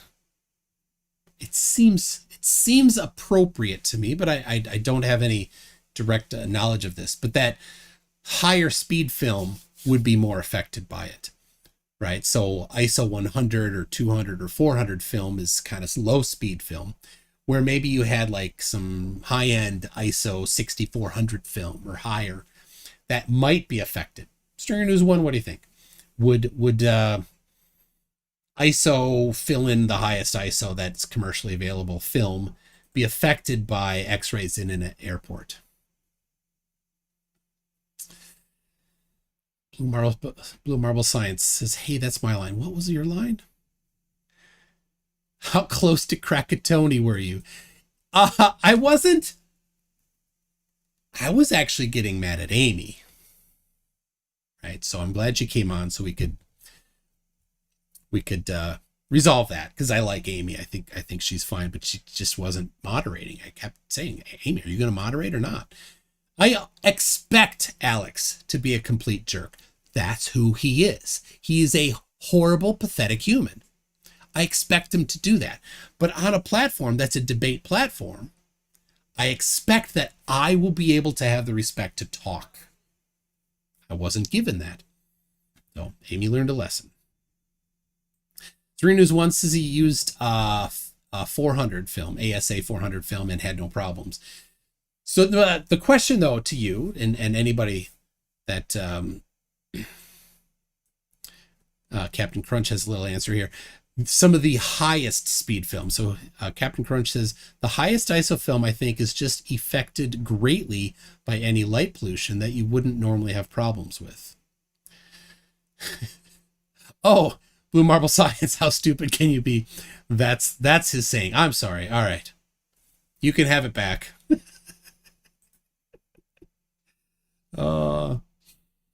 Heat shield. Slur speed would be affected by X-rays more, given more time and higher power X-rays. They'd be affected more by more than high speed film. Interesting. Well, maybe, I don't know. I'm just going off of gamma rays and X-rays are photons. And photons are what exposes film. So I'm just thinking you'd need a more sensitive film would be more sensitive to the X-rays and gamma rays. But it's just conjecture, so that's all I have on that. So it's hilarious, Kevin Conrad, it's hilarious when flat earthers reference the Van Allen belts, since their shape and existence only comport to globe Earth. It is, Yeah, it is a bit of a fallacy of stolen concept, isn't it? Um, they and of course they justify it in their own mind, but they yeah, because Alex Stein, don't get wrong, he's not just a moon landing denier. He is a flat earther. So he thinks the earth is flat. So he thinks that either there are no Van Allen radiation belts, or that they are something different than what Van Allen said they were, or that NASA says they are, or that all the educated scientists that study it in the world say they are. I've seen some flat earthers claim that the Van Allen belt is the dome. Yeah, that's how stupid they are. Cameras are opaque to photons unless you open the shutter. Are they opaque to high energy photons, right? Are they opaque to gamma? Well, yeah, it doesn't take a lot of shielding to block gamma rays and X-rays. I suppose that, like metal, you do need some, but yeah. The fact that it's called a belt implies you can avoid it. Of course, if it covered the whole Earth, it wouldn't be a belt. Good point. Good point. Renee Enemy, the Van Halen belts. I do. Eddie Van Halen is up there playing guitar to keep those Van Halen radiation belts in place. So we've got some uneducated flat earthers in here. Let's see what this was. There's no proof except some bad film. Actually, 15,000 photographs. That's not just some bad film. Not at all. Everything else used as proof can be done in low Earth orbit. I bet you believe the shots. Yeah, what a horrible person. I hope that you catch the Skiba and join him. Please go join him. That's what you need. Go catch the Skiba. Yeah. Are cameras opaque to pushytrons? A zero Gauss chamber, according to Bob Nodell, is opaque to the heavenly energies. That's how the straw grasping. I read a thing, a chat conversation between Bob Nodell and a bunch of other people in the lead up to the 2017, 2018 eclipse that went across the United States, right? He was saying that they're going to send up some balloons so that they can see Rahu and Ketu. He actually thought that they were going to see that instead of the moon that's blocking the sun. They're going to see these other things blocking the sun. Hey, flat earthers, what causes the eclipse? How is it that NASA can so accurately predict where you will see the eclipse? How is it that they're able to do that? Whatever model they have must be very accurate, must be based on reality, right? How is it? What model is it? Oh, it's called ELP 2000. It's a three-dimensional geometric model of the Earth, Moon, Sun, all orbiting each other and stuff. My guy thinks I'm a bad person.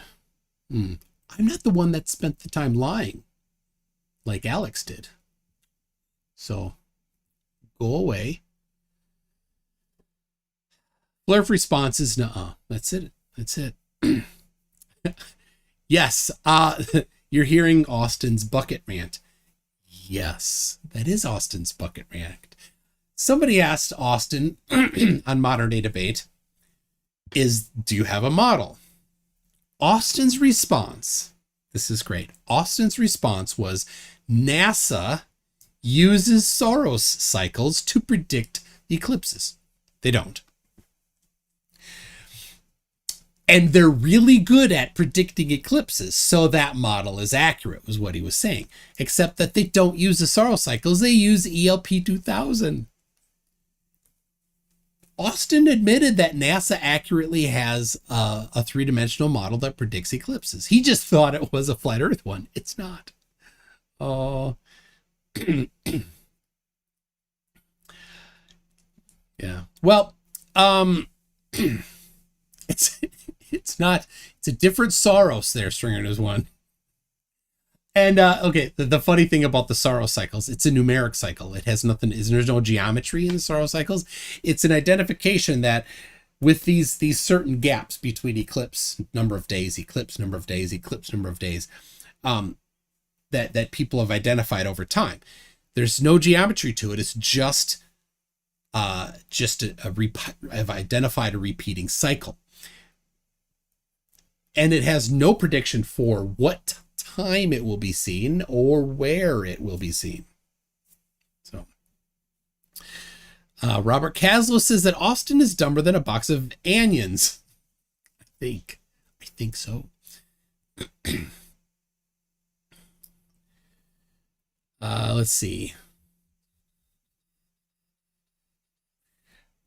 Dever says, oh yeah, that was MC Toon's claim, not yours, I guess. But why is the radiation problem now at all then, if it wasn't in 1969 and doesn't damage computers? I can explain. I did explain. It went over Alex's head. The computer systems that they had in 1960s were very different than ours today. Around 1970, shortly before that, is when semiconductors were created. And all computers since then have used semiconductors, which is silicon doped with boron and carbon. That's the not carbon? Yeah. No. Darn it, it's not. Oh my gosh. Totally slipped my mind. Anyway, so silicon has 4 valence electrons, and they dope it with something with 3 electrons and something with 5 electrons, depending on what they need to do to create different junctions. Around the 1970s is when it about started. In fact, they use what's called the epoch time, which is the number of seconds or the number of milliseconds since January 1 of 1970 as the beginning of time for computers. We use it.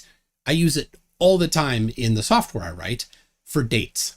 I don't use, I do not like SQL Server, MySQL Server, any database server's native date format. I don't like computer language date formats. I never use it. I always use milliseconds since 1970.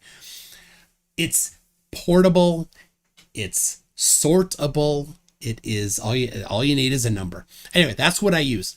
So that is the beginning of time for computer epic. It's about 1970. Well, the Apollo stuff was designed before then. They used vacuum tubes and they used iron-based RAM. And well, ROM too, but it's typically a ring of iron. There's other forms of it, and there's a magnetic charge on it. And because the Van Allen radiation belts are not magnetic radiation, they're not affected by the ion-based radiation because it's magnetism-based. So you have, and then vacuum tubes. They're not affected by that radiation. So a computer system that is based on those types of things isn't affected by ionizing radiation. So now but now all computers are using silicon, and so an ion going into the actual circuit can, in an extreme case, can damage the actual circuitry, but it can put incorrect data in there. If you have memory that's DRAM, it's typically a capacitor, and so if you throw an electron in there, it can change the charge of the cell. If you put two protons in there, you can change the charge of the cell. You actually change the data. When you change the data, then everything goes crazy. So you need to harden these computer systems. You make them with bigger circuits, bigger gates. sometimes it's even different circuitry, different types of chemistry, different types of physics that you're using. You put shielding around it. Well, even then you still need to test it, because it's a significantly different environment than we have on Earth here. So you can't just use the computers that we use today.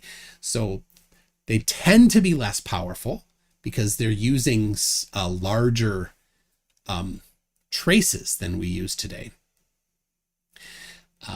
And they're customized, right? You don't just go buy a hardened chip as easily as, they actually do produce them now. There's companies that do it. So, and all right. And Daryl Frost. Yes, I'll get to that in a second.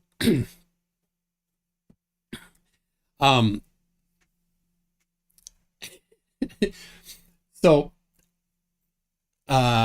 they use specifically larger traces and different types of silicon. Now, Daryl Frost and Robert Adset and maybe some other people are saying that Apollo computers used silicon. That's true, they did. They were very early in the silicon computer systems, and like I said, they used larger traces, right? So to take today's computer, you'd use larger traces. That's how you make it not as susceptible to that type of radiation. So that is in fact what they did.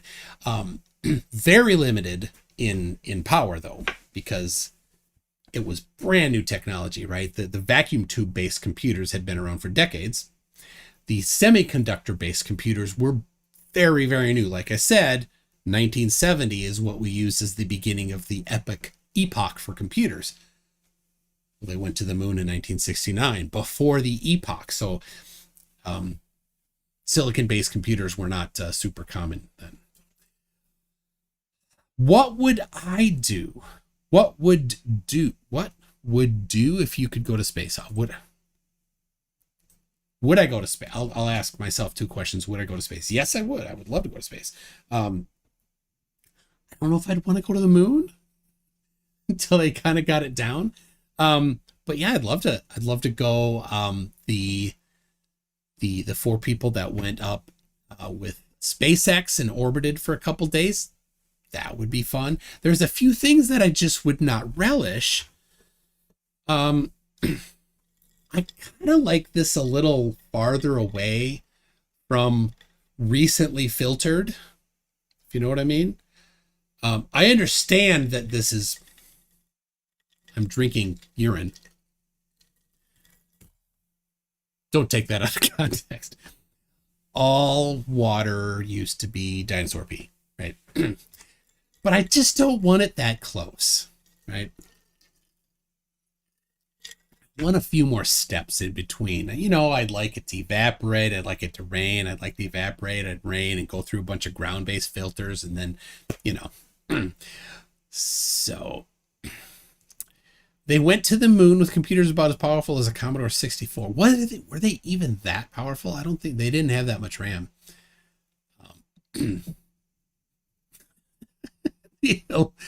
Allegedly, all this allegedly Dave. No. Oh, yes. Allegedly Dave intensifies. Oh, I did a video on him. I watched his interviews. Oh, you really want to get... He still has them on his channel. He pulled out of the fridge a bottle of Oh, it was black. Why did he still have it? Was he going to drink it? Oh, gross. Why? Oh, makes no sense. Why do flat earthers drink their own piss? Why is that such a thing? It's not nothing, right? They do. There's lots of them. Santos talks about it. Santos Bonacci. Yep. Anyway, you can clean things with it like the Romans did, I suppose. It's got a particular type of uriatic acid. I don't know. I haven't studied the chemistry of it a whole lot. Early Apollo integrated circuits had about 5 transistors in them, as the Apollo AGC now has 1 billion transistors. And that's the thing. So different. I look at the printout of the software that ran on the guidance computer. That was the little one the one that they used to land that spit out the error code just before they landed. It's a stack of paper a couple feet tall. I know it's not actually that much code. It's a ton of documentation. When you write that type of stuff, the documentation you do is greatly larger than the actual code you do. I wouldn't want to have to write that much documentation. I love documentation. Any computer software engine guys out here, I write a lot of documentation. I do. And my variable names are sentences sometimes. I very much don't like short variable names, but geez, I wouldn't want to do the kind of documentation you have to for that kind of stuff. When people's lives are at stake, I mean, you need to really be good. You know, if I write something in the email, it should be classified as spam and it goes through anyway. What's the big problem? Not a huge problem. Somebody sees an ad for something making their schlong bigger. Nobody died. I can't imagine having writing code where, yeah, we were talking the other day. These self-driving cars, I would not want to work on that software because eventually, that car, a car running your code, will get in an accident and somebody will die. And your code's running in that car. I couldn't. I even if you made no mistakes, you're just like, could it have been better? Ooh, Alan Evans. I love Alan Evans' old stories about the Royal Air Force. He says, in the 80s, in the Royal Air Force, we had a system with core store memory. Also had 1 kilobyte backup unit. It was about 4 feet tall and a couple feet on the sides. It had to be kept permanently powered up. Yup. Core memory is huge. It's so big, and it's these tiny rings, and some of them were made by people, and goes vertically, horizontally, and typically at least 1 diagonal, sometimes 2 diagonals. So there's 4 wires going through a lot of these, and it has to be right. You can't like go through the wrong one.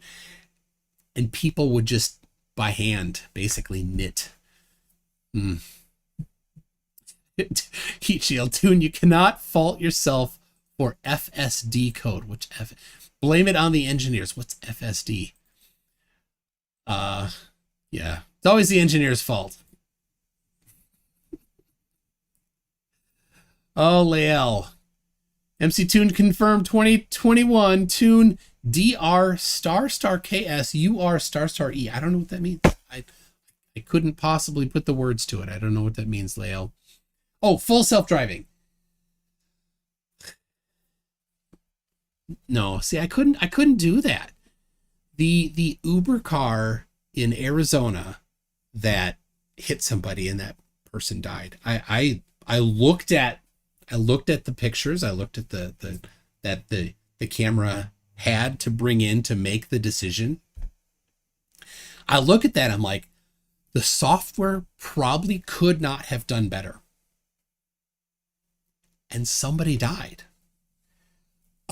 I could not be the one sitting on this side of the keyboard having written software that eventually wound up like that.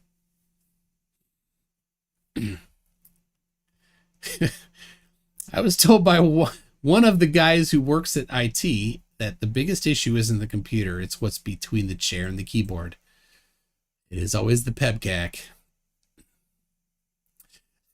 Microraptor, I don't know if I remember this wrong, but doesn't the ISS reuse urine in some way? Yes, it does.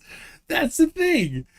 When they're like, oh, it's time to eat, I'll get my square bag with the little thing at the top, and I'm supposed to put hot water in it. You plug it into the wall of the ISS and it puts hot water. That hot water you just yesterday was collected from one of your crewmates.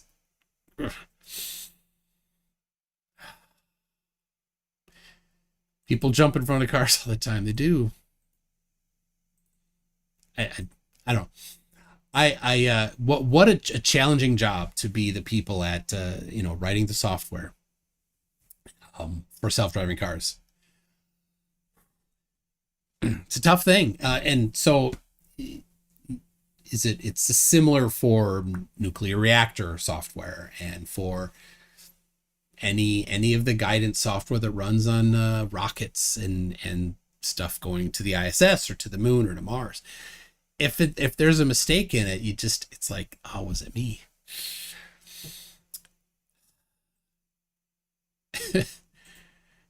and at the same time, Whiskey Builder has a good point. Our great grandchildren will wonder how in holy hell we got around without the lane safety software. They'll ask how we didn't kill each other.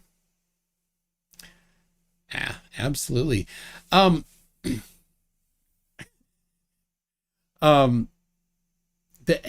about this at some point, because I don't think that self-driving cars are going away. I think that is what's going to happen.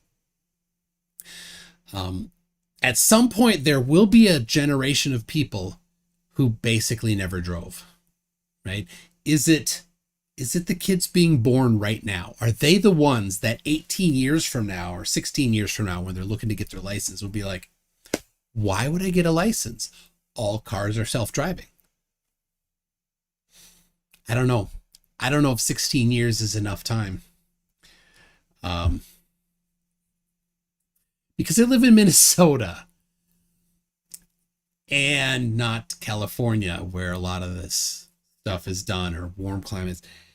When there's snow on the ground, I don't know how a self-driving car is going to work, because it's going to say I need to be in the lane. Well, if you're on a 3-lane road in Minnesota and there's a lot of snow, it's a 2-lane road, right? People drive in 2 lanes, not 3 lanes. If you're not from a snowy area, then you wouldn't know this. A lot of people don't know how to drive a manual. My car's a manual. I just got it fixed. The clutch died. It died in May. And I knew it was going to be expensive. And so I basically had to save up. It was $2,800 to fix the clutch. That's how long it took to set that aside to be able to do it. So, wow. Have you seen the meme where someone said that a Tesla is going to show up to a family reunion with a dead grandma? No. Oh my goodness. John Rapp, how many people can drive manual transmissions now? In Australia, you have 2 types of licenses. Really? Ah. Now, I've talked to people from former Soviet countries where most cars are manual still. And she said, I can't imagine taking a driving test in an automatic. So. Corbin X, to be honest, you shouldn't even give Alex the time of day. He is so far up the MAGA loving tree, he models himself after Trump. I don't know. I don't watch him enough to know. He does dress like he's a politician. As far as I can tell, he lives alone. And again, that goes back to the kind of the Flurf mindset that they're outcasts. Flurfs are outcasts. They finally found the group that won't reject them. They're the outcasts in the groups that take in everybody. They aren't allowed in those groups. That's how they wound up in Flat Earth. So he was at a QAnon rally for the return of JFK Jr. Oh my gosh. I mean, how how desperate can you be to think that these people that are dead, they're like, oh, they're not really dead. Why? How losery do you have to be to think that JFK Jr. is actually still alive? Right? And some of these same people, they all these people, they say faked their own deaths. It's stupid.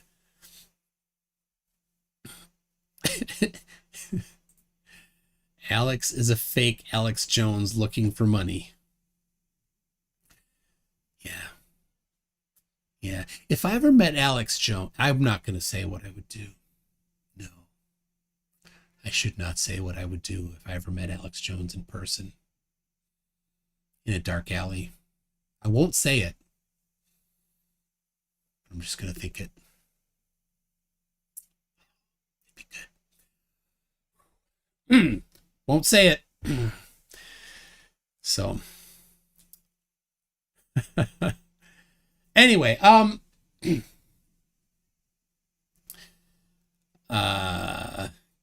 worse than when the state took his kids from him. The state took his kids from him. Who's him?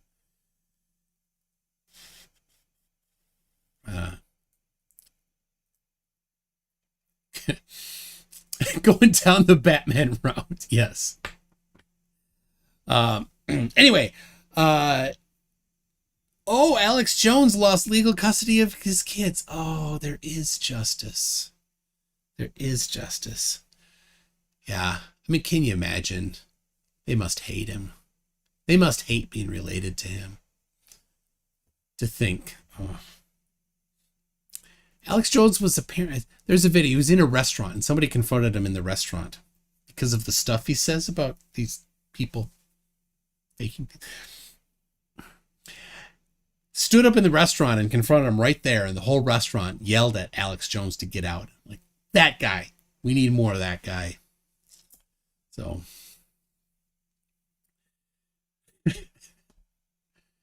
Fox Papuli says, MC2, and seriously, if I have my wedding near you, will you come? MC, it could be globe themed. It would be amazing. I'm in Minneapolis. If you're getting married near Minneapolis, send me an invite. I'll try to make it happen. If it happens to coincide with the trip I'm taking, then maybe it'll coincide with that too.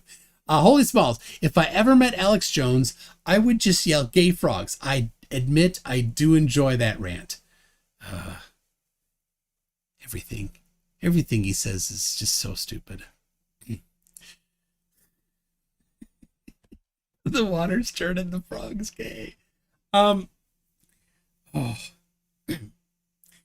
So Alex Jones had Robert David Steele on.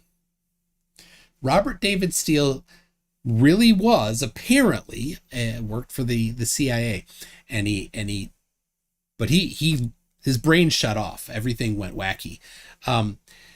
When he was on, I think it was when he was on with Alex Jones, Robert David Steele said that NASA raises children, and this goes into that one letter thing that people were into until it all kind of fell apart.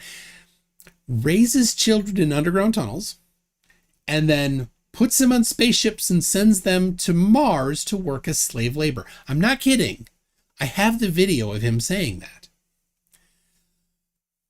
I'm pretty sure it was with Alex Jones. And the flat earthers, they like to quote Robert David Steele because he said NASA stands for not a space agency. So like, aha! But hold on a second, Flurfs. He thinks that NASA actually goes to the moon. Not to the moon, I'm sorry, to Mars. It's craziness. Anyway, Robert David Steele caught the Skiba and before the Skiba caught the Skiba, Robert David Steele caught the Skiba and is in the same place as the Skiba is right now. while his very last video claimed that the disease doesn't even exist, and then died from it.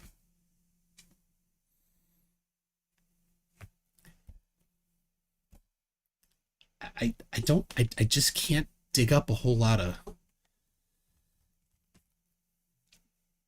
compassion for that kind of person. I hope you know what I mean when I say the skiba. Cretan Bull says, sorry, I couldn't get through more than 10 minutes of that moon landing debate. It was unwatchable. It was unattendable. I left. So I don't know if you got to that part yet, but I left. Anyway, anything else here as I the sadder part is that exceptional amount of people believe him. Yeah. Alex Jones, yes. I knew a guy at college that for years would send. This was part of my. It wasn't the beginning. It goes earlier than that, but part of my ramp up into addressing conspiracy garbage. This guy I knew in college put me on his mailing list of nonsense that he would send out, and he was a big time Alex Jones fan. And I would reply all and send a link to some real information. I caused him to stop sending a email with just an open set of recipients because I would always reply back with actual real information. So, and I looked him up on Facebook recently. I was surprised that he's not a flat earther. Very surprised. But he was everything else. Absolutely everything else. So,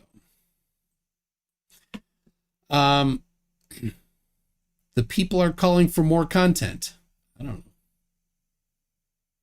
know. Micro Raptor, I enjoyed the person in Modern Day Debate chat who tried to insult you by calling you a nerd. Oh no. I studied in school.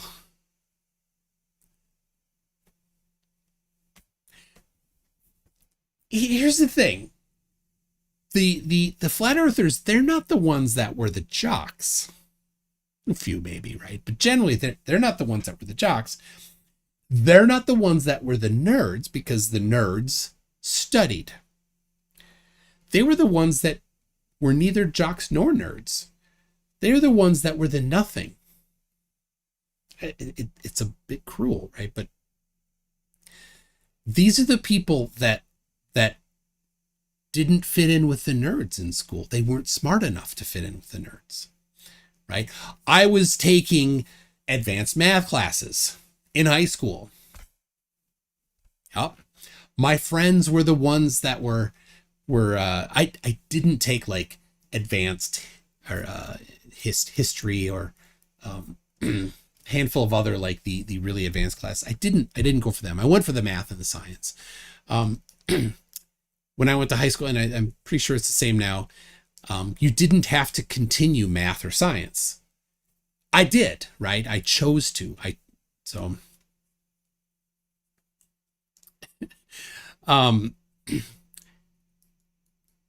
And so my point was that the social group I hung out in were the people that were in those classes. You know, I was in the math and science, and they were in all the others too, that I just didn't have that interest. So, yeah. But yeah, these are the people that weren't smart enough. The flat earthers, they weren't smart enough to be in that group, and they weren't the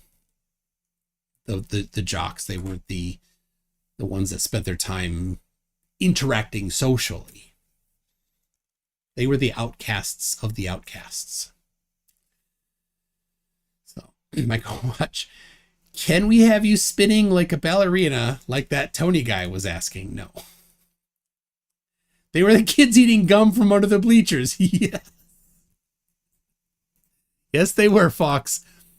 There you go. Kenji, I never did well academically, but I'm not a flurf. Lots of people didn't do well academically and are not flurfs. it takes a special collection of things to get to being a flurf. Not doing well academically is one of them.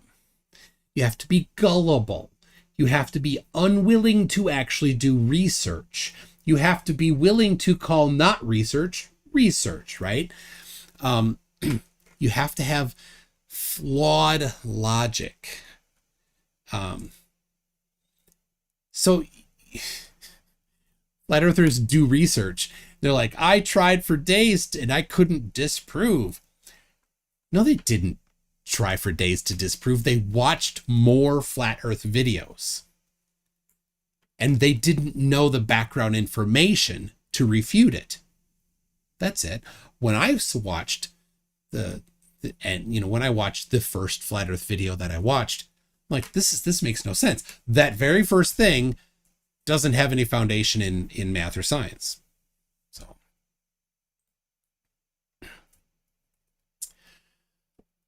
yeah, why would you have to insult Amy? Yeah, go away.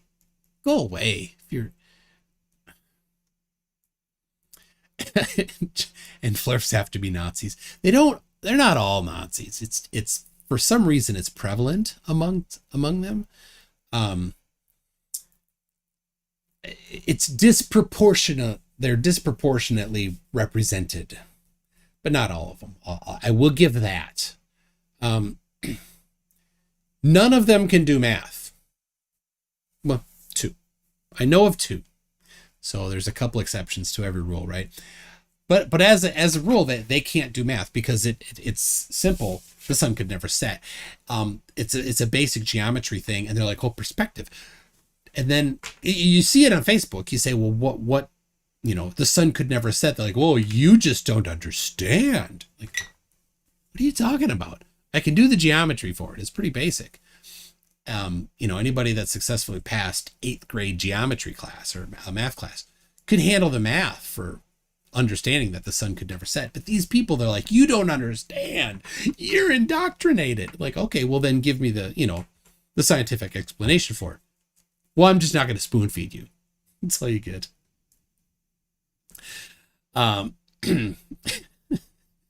They never have anything, like, well, it's just going away from you. Oh, well, how far away does the sun need to be before it sets? I'm not going to spoon feed you. It's going out of your range. Oh, well, what's that range? How high is the sun? I don't know. Like, well, you just triangulate it. What? the two that can math are con artists. All right, so one of them that can do math is Chiraj Patel. Chiraj? Anyway, he goes by the Mind of God. He has, and as far as I can tell, he does have a master's degree in mechanical engineering. He admits that the math doesn't work for flat Earth. He can do the math, and he can confirm that the math doesn't work. But he has replaced the logic of that with just religion. He says the Bible says, therefore it is. And he has actually gone through this mental hurdles to say that these are his words. He claims that God is lying to us, presenting the earth as a globe when it's actually flat. Okay, so there's the mental hurdles he went through for a guy that does understand the math. That's how crazy it is. He thinks that God is lying to us. That's how far down he's gone. Yes, Aaron Reese, you don't even need math to understand the sun would never set. Good spatial relations skills will suffice. Yeah. And I did that with Fung, who tried. Where'd it go? Oh, it's under here. Yeah, here. I did this with Fung on last week. And his answer was, Fung can't do math, right? His answer was, I don't think it works like that. I'm like, well, how does it work? I don't know. Okay, if the answer ever is I don't know, there's a problem. If you ever get to the I don't know part, for a simple thing, right? How does nuclear fusion work in the sun? I don't know. You don't need to know that, right? That's not what I'm talking about. The simple thing. How is it that this 8th grade geometry doesn't work? I don't know. Well, there you go. There's a problem. So I have to say, I have been talking with Fung a little bit and sent him a couple things on sextants. I think he maybe might come to understand it. Michael watched Trey can do math. Apparently, no, he can't. I don't know is at least one step in coming back to reality. It is. It is. When you don't know something and you admit it, that's better than filling it in with BS. It is true. John Rapp, that was special. What is that?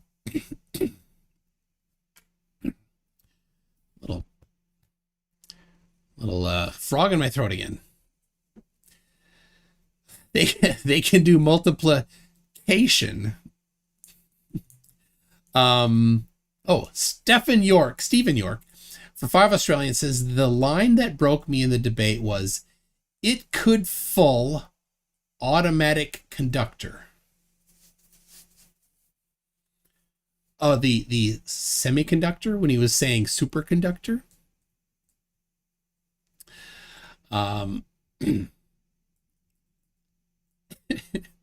Is MC Toon grunting or is the video distorting the audio? Well, somebody mentioned this, and all right, I have a desk here. It's an old desk. The camera sits on a little platform I built that sits on the desk. So when I hit the desk, everything moves. So I'm like, and I like tap my feet and I move around and shuffle all the time. So I need to put that little shelf there on the wall instead of on the desk, so that's not as affected by it. Anyway. Hold a ball above a frisbee and rotate it at the same altitude. How's that hard to understand? It's a good point. Maybe I'll get a frisbee and I'll get a ball and I'll say, all right, well, how's it set? Does the semiconductor only conduct part of the orchestra? Maybe you need 2 semiconductors to conduct a full orchestra. I don't know. Did the new computer turn up? It did not. We just checked today and it's still in processing. The whole team of us, a bunch of us, we all got new computers ordered. Our computers that we've been using are, in fact, I'm not even using it. I have it at work. I'm at home right now and I have a Mac Mini at home here. The computer I'm using at work is a Mac Pro Tower. And I work on it, right? I code here and then I do my builds from that one at work as it sits at work. So I SSH into it or VPN into it, depending on what I'm doing. So yeah, that computer I probably will still use. I'll probably still do builds on it even once I get the new laptop, the M1 Max laptop with whatever. Forgot what it's like the top of the line one. So anyway, it's not the trash can, it's the tower. Yeah, it's the older one. It's a 2010. It has 64 gigs of RAM. It has the boot drive is a 2 terabyte SSD. It has 2 older spinning drives. One of them is the backup. The other is just a data drive. It's got 2 big video cards. I drive 6 monitors with it. And I haven't been to work for a year. I mean, I've been there a few times, but it's got 6 monitors, 4 of them in this big thing with a pole holding them up in the back there. 2 30-inch monitors, 2 27-inch monitors. It's a ridiculous setup. I love it. But I have 2 28, 29-inch monitors here. So I've managed to get by with only 2 big monitors here. So, oh, my wife, there's a mouse in the wall in our room.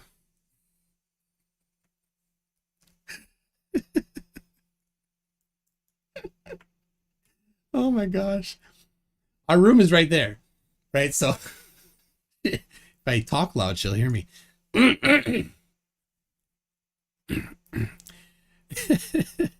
Flower of the Land says, I'm happy you seem less agitated. I was a little scared for you when I came on and you were so angry. I'm happy to see more chill. I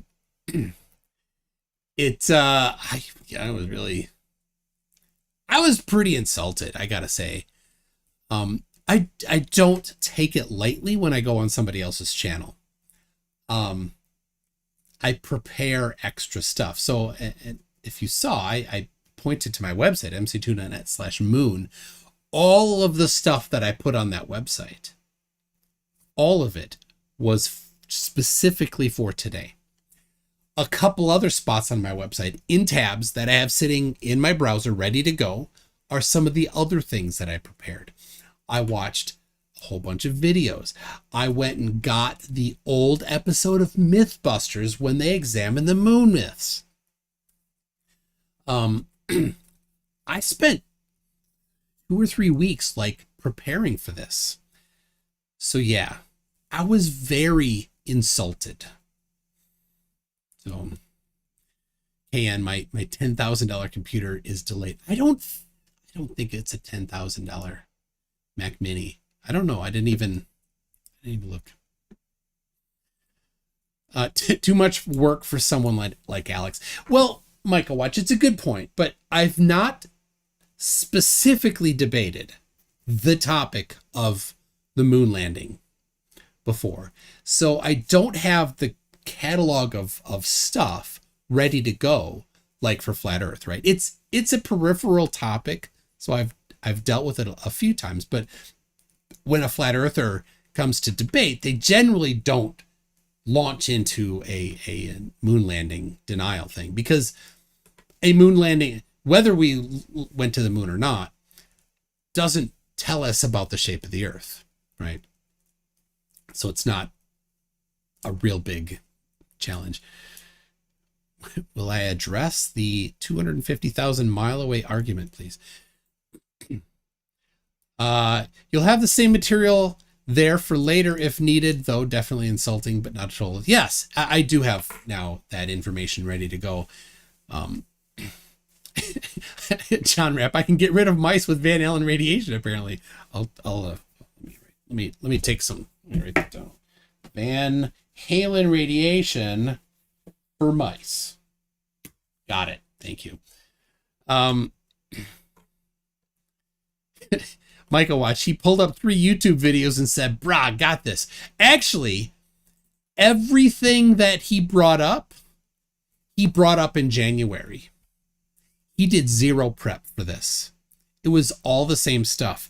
Even the Michael Collins claim that there was a faked Michael Collins photograph, which, again, just like everything else or almost everything else that he brought up, even if it was faked, doesn't mean they didn't go, right? But it wasn't faked. NASA never claimed that was a real photo of Michael Collins in space. It was a lie made up by a moon hoax guy. Quoted by another moon hoax guy, quoted by Alex Stein, the liar, who didn't bother doing any research.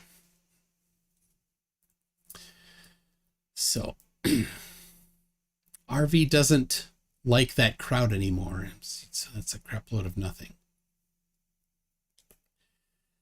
So his Microwatch. So his strategy was talk so loud, sound doesn't reach his ears. Yeah, apparently that in his mind, that's how you win a debate. So the moon landing does prove the Earth is round if you see it on the way. It's true. It's true. Tim Brown. That's it. There are some flat earthers that think we went to the moon. There's Joe Hill that thinks that we went to the moon, but thinks that there's some sort of a magic thing that happens when you go fast. He thinks you enter a different realm or something when you go fast. Ali B, he was on my channel way back. It was my first or second Coffee with a Flat Earther interview. He thinks that we went to the moon. If you hear in FTFE's intro where you hear, we're living on a disc floating through space, and the flat earthers always get bothered by that. They're like, none of us think that. Well, Ali B thinks that. Ali B thinks that the flat earth is a disc floating through space and that we went to the moon. If the moon is close and local, why couldn't we go? Right? Some of them say it's in the clouds. A helicopter will get you there. Muriel, I totally missed it. What happened? Alex Stein was exceedingly rude and wouldn't let me talk. So, and the moderator wouldn't moderate, so I left. So, anyway, I'm guessing Alex was chemically awake. No, yeah. He did basically. I heard him after. I don't know if he was on. I don't know when it was he said that, but he talked about doing the smoking the funny stuff, and that if smoking funny stuff makes you regress mentally, then he's definitely regressed mentally. So I guess there's that. When does the moderator ever moderate on a modern database? It's a good question.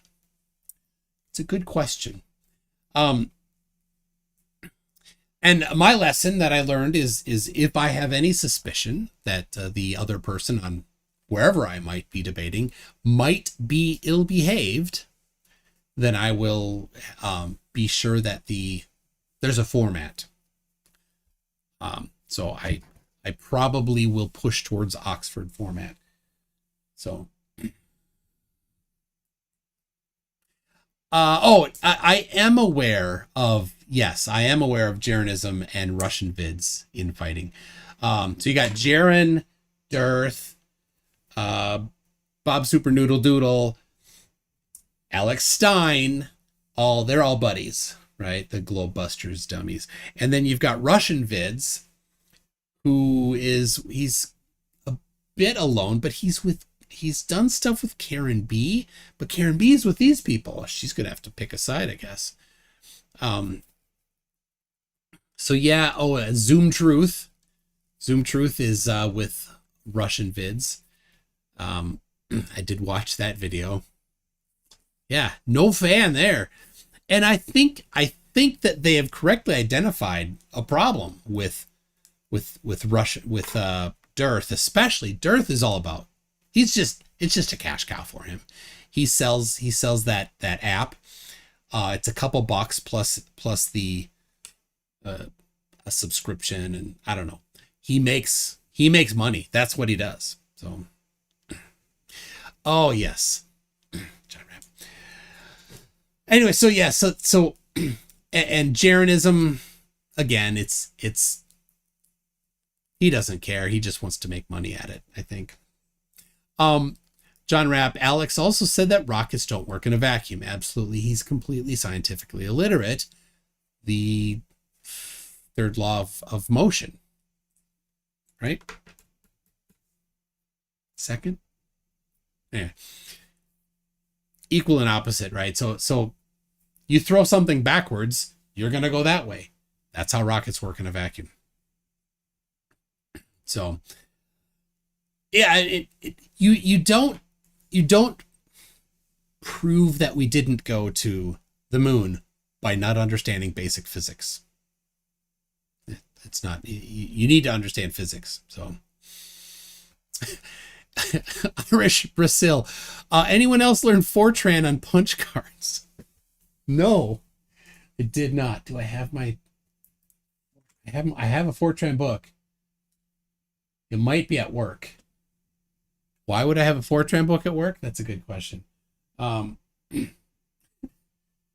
Software engineering, C, Lisp and analysis of linear circuits, Java in a nutshell, computer organization, artificial intelligence. No, it's got to be at work. I have a couple assembly books up there too. Rockets work better in a vacuum. That's true. Yeah. Oh my gosh. Alan Evans, you need to get Lindsay Harris on your show, the odd flat earther from New Zealand. He doesn't like me. I've asked him several times. He was on Simon Dan's show. Simon Dan covered him today. Wow. Lindsay Harris, if you've not seen, he goes by Flat Earth Philosophy now. He changed his channel name.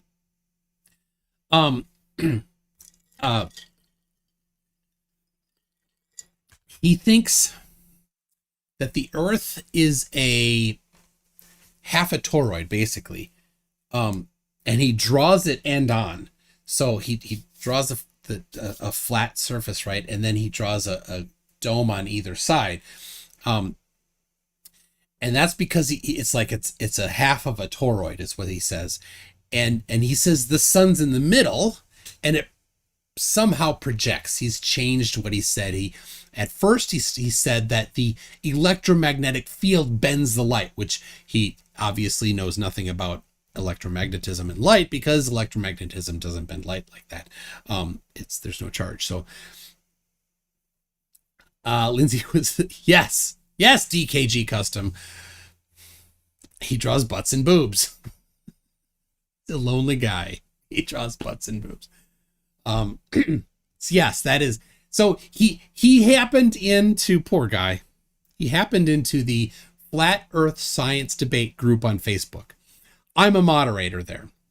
I get invited to be moderators in groups all the time, and I appreciate that. Thank you very much, people. I don't do a lot of moderating. Anyway, he comes in there, and I saw him come in. I said, and I did a post. I said, "Welcome, Lindsay Harris. I'm glad you're here. Please note that the name of this group is Flat Earth Science Debate. So be sure that any claims you make are backed with science," which is a problem for all flat earthers, and especially for Lindsay, because all of his stuff is nonsense. And so he just started making claims without evidence. So I'm like, no, that's exactly what I'm talking about. You've made this claim, this aim, right? So now back them up. Go ahead. I'm waiting for you to back them up with science, because this is the Flat Earth Science Debate group. He just made more claims. He eventually, like often they do, he retreated to religion and started saying, well, the Bible says this. Like, oh, so you don't have any science to back it up. So Mary, his wife, is his camera woman. He has a wife. Oh, poor lady. Filming him. Watch. Wait, how did Peck? Oh, it was an accident. Peck got blocked. So, yeah. Oh, he left the group. It was like a day later he left the group because a bunch of people jumped in there, and nobody was really rude to him. They were just like, back it up. You made this claim, back it up. You made this claim, back it up. You made this claim, back it up. He never did. P. Barnes for 20 Australia says, didn't catch the debate live, but just watch what I could stomach. Well done on making a Stan MC tune. May the Cations smile upon thee. Thank you very much. I love that P. Barnes has Kermit the Frog. Kermit the Frog. I love the Muppets. Do you guys love the Muppets? You gotta love the Muppets. I had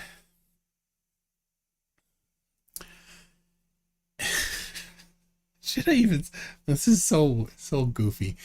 We would bring music to music. You could bring music. You could play your own music in music class. Every once a year or a couple times a year. Everybody could bring one song. You could play a song. I brought the Muppets. This is at elementary school. I brought the Muppets. Rainbow Connection. That was the song that I wanted to play in music class when I was in elementary school. Rainbow Connection. So there you go. Sean Hawkins watched the first episode of Sesame Street when it aired. Wow. I suppose you remember that like it was yesterday when you were a young lad of 35 years old.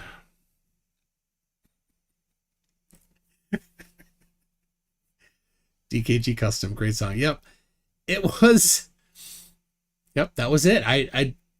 And I don't know why the other kids were like, "Oh, not again," because I did it every time. It was every stupid time.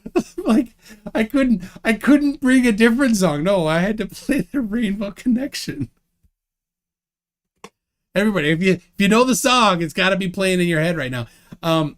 In fact, let me just give you this. Be sure to turn up your Amazon devices.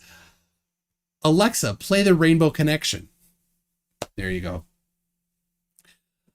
I hope at least somebody got that. If you are watching this later and your Amazon device started playing that song, let me know in the comments. Oh, that's so funny. James is saying anyway, I sent a couple messages to James and he just responded to me. So yeah. Who will always insist that Snuffleupagus, that nobody knows who Snuffleupagus is except for Big Bird? Right there, in the chat. If that's you, if Snuffleupagus should never have been known to everybody. Give me that. Martin H, thanks for that. It's 5:40 a.m. in the house where everyone else is asleep. Oh no, there's a different one by somebody else, by Sarah McLaughlin. Oh, jeez. Wasn't Snuffle a heroine? I don't think so, Pack. What are you talking about? All right, I'm getting a couple ones. Yes. I never understood. Why did everybody have to? It was just Big Bird's secret. Yes, Goudens, I did leave Modern Day Debate. PhD Tony is a member for 13 months. Well said. So are the laser retroreflectors still there, or did you lose and suddenly they've disappeared? They are still there. In fact, while researching for this, I found a website that lists where all of the retroreflectors are. What do you mean all of them? Well, it was Apollo 11 and I think 2 more Apollos. So I think a total of 13 Apollos. I seem to think it's 14 and 15. But there's 2 unnamed Russian reflectors up there that they sent right. So they never got people to the moon, but they did land on the moon a couple times after, I think some overlap with I don't know, but the reflectors that they put on the moon are after Apollo.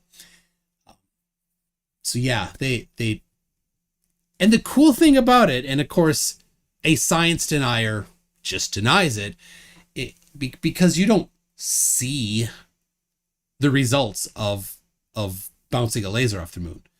All you get is a readout from a machine saying, "Yep, I got it." That's all you get. That's all you expect. That's how science is done. You build a custom instrument that measures something that's specialized, and it just goes boop, and it doesn't go boop when there's nothing to read, right? So you send a laser, next to where the reflector is, right? You're like, yep, nothing. Okay, move it. Something. That's what you expect. So they've done it for the other ones too. Let's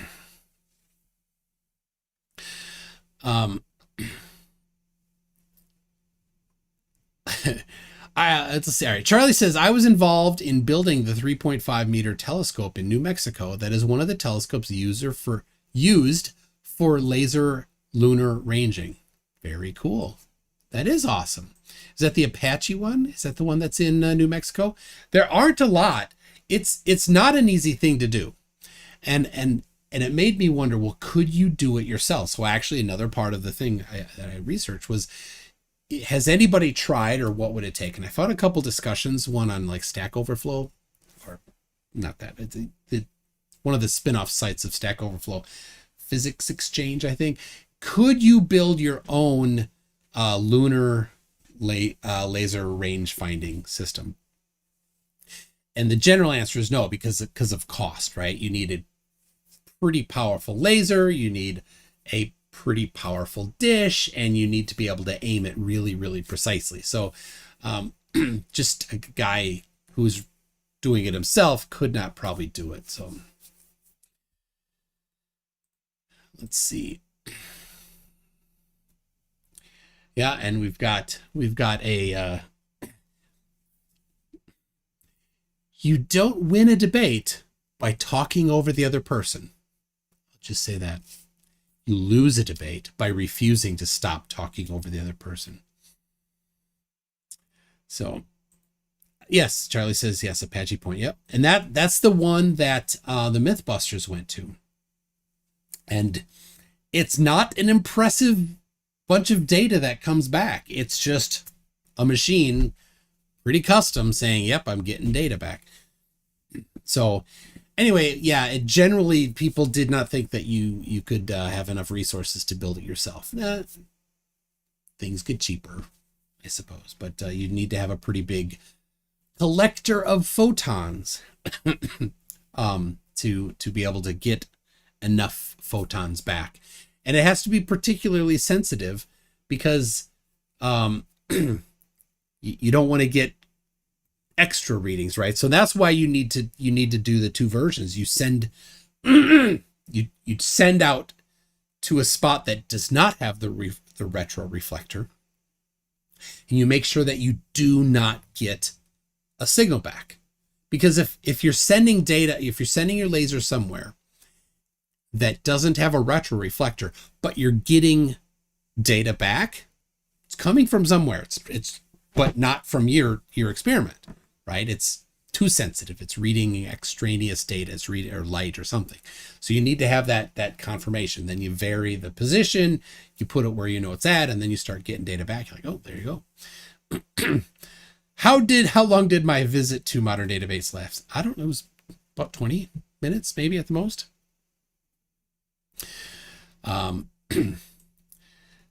Charlie, I suspect that a more powerful laser with a longer pulse, you could need not as big of a telescope. It was done before with much smaller telescopes. Yeah. And so, yeah, you could vary both things, vary the number of photons that you're sending up, vary the sensitivity of the measuring instrument. Lasers don't come cheap though. And more powerful lasers are more expensive. So well, it's funny. I heard a guy named Sheldon do it with his roommate. Literally the one and only episode I saw of that show. Really? You only saw one episode of Big Bang Theory? Oh, I gotta say, I watched until she butchered her hair. That's when everybody at work, everybody at work that week, like, what did she do? Why?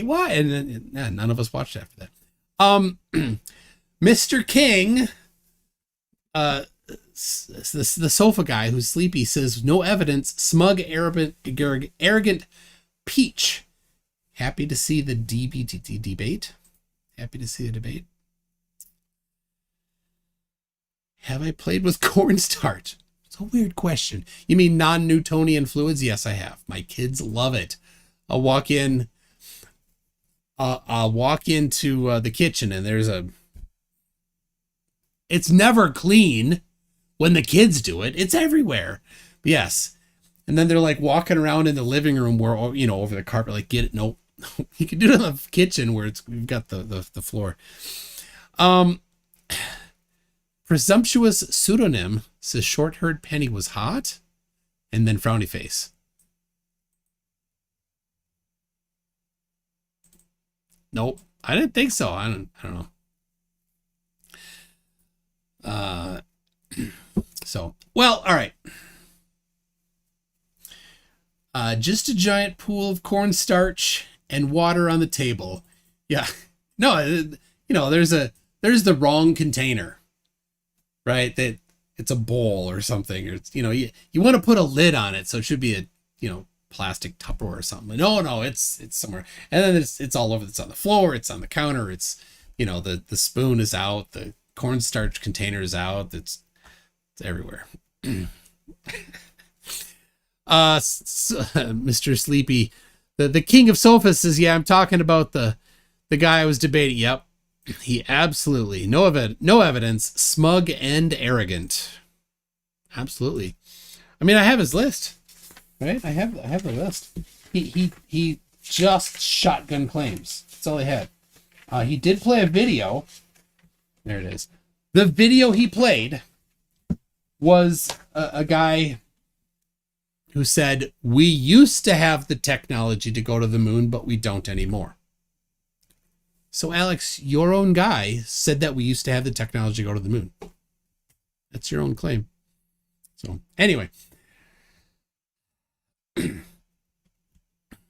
Obelisk needs a container. So, put a non-Newtonian liquid in a speaker and play heavy metal. Oh, yeah. I've seen some of those. That's pretty cool. Yeah, Don Pettit was the guy. And it's the content made for fluff, and that they look at and they analyze it like it is the pinnacle of scientific claims. Like, these people, none of them have ever read a scientific paper. None of them could follow along as something was analyzed. So to them, when Don Pettit has an interview, that's the most technical thing that person has ever heard. So it baffles them then, right? When they're like, well, we used to have the technology, but we got rid of it. So what does that mean? Well, it means we used to have it. So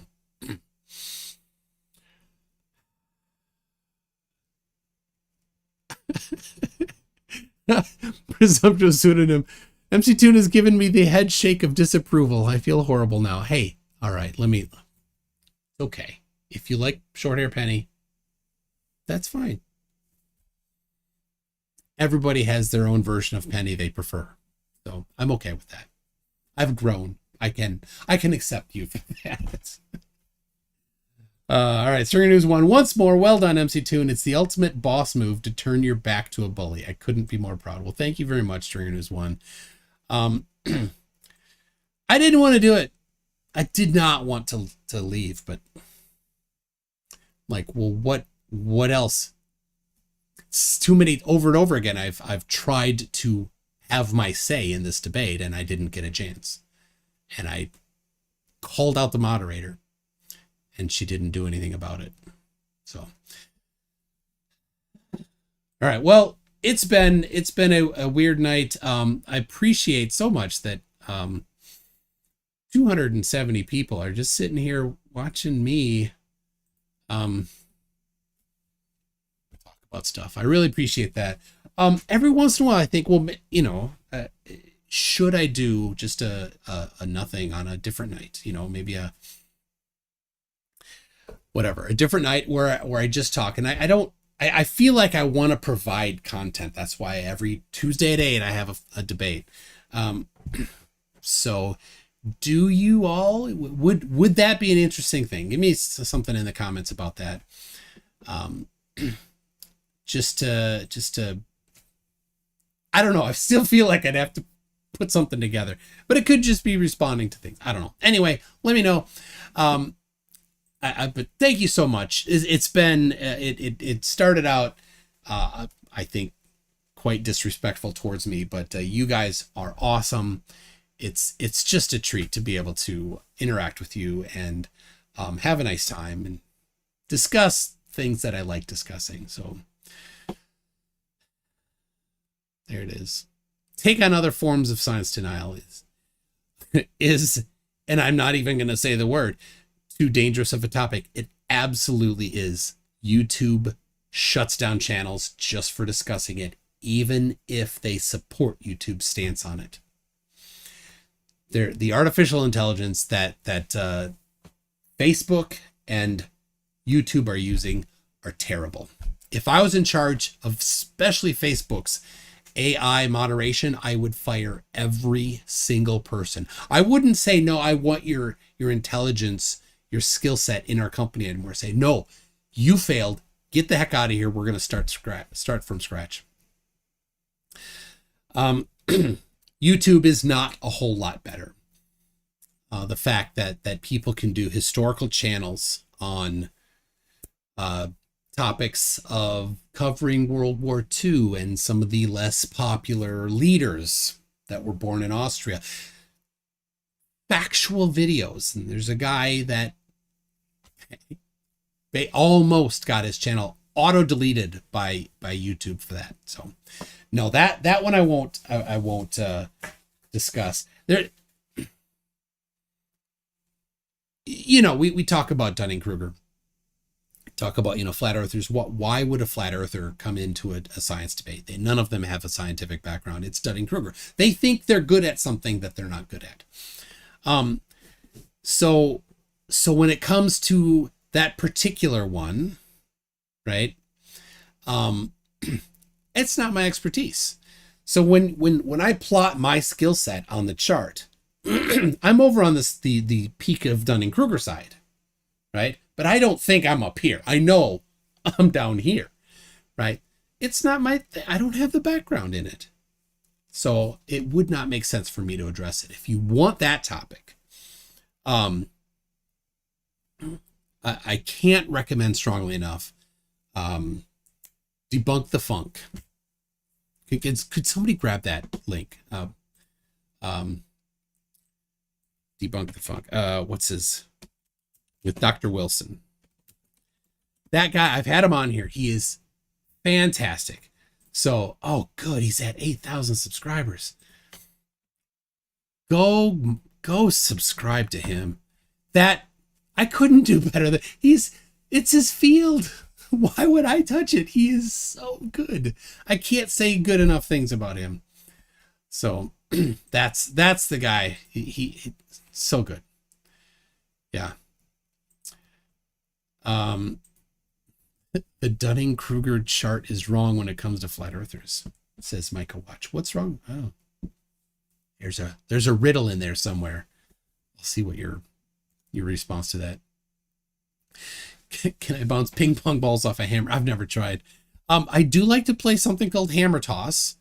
You and a friend, you stand 10, 20 feet apart from each other and you take a hammer and you just throw it back and forth. It's just, every once in a while you step back. That's it. It's just hammer toss. Give it a shot. They're in the negative for what they're confident in. I get it. Okay. Well, all right. That's what I've got for tonight. Again, thank you very much to members, patrons, and especially super chatters tonight. Wow. Thank you very much. It's I can't say enough of how nice it is. So everybody, I have a very strange video you will see coming up tomorrow.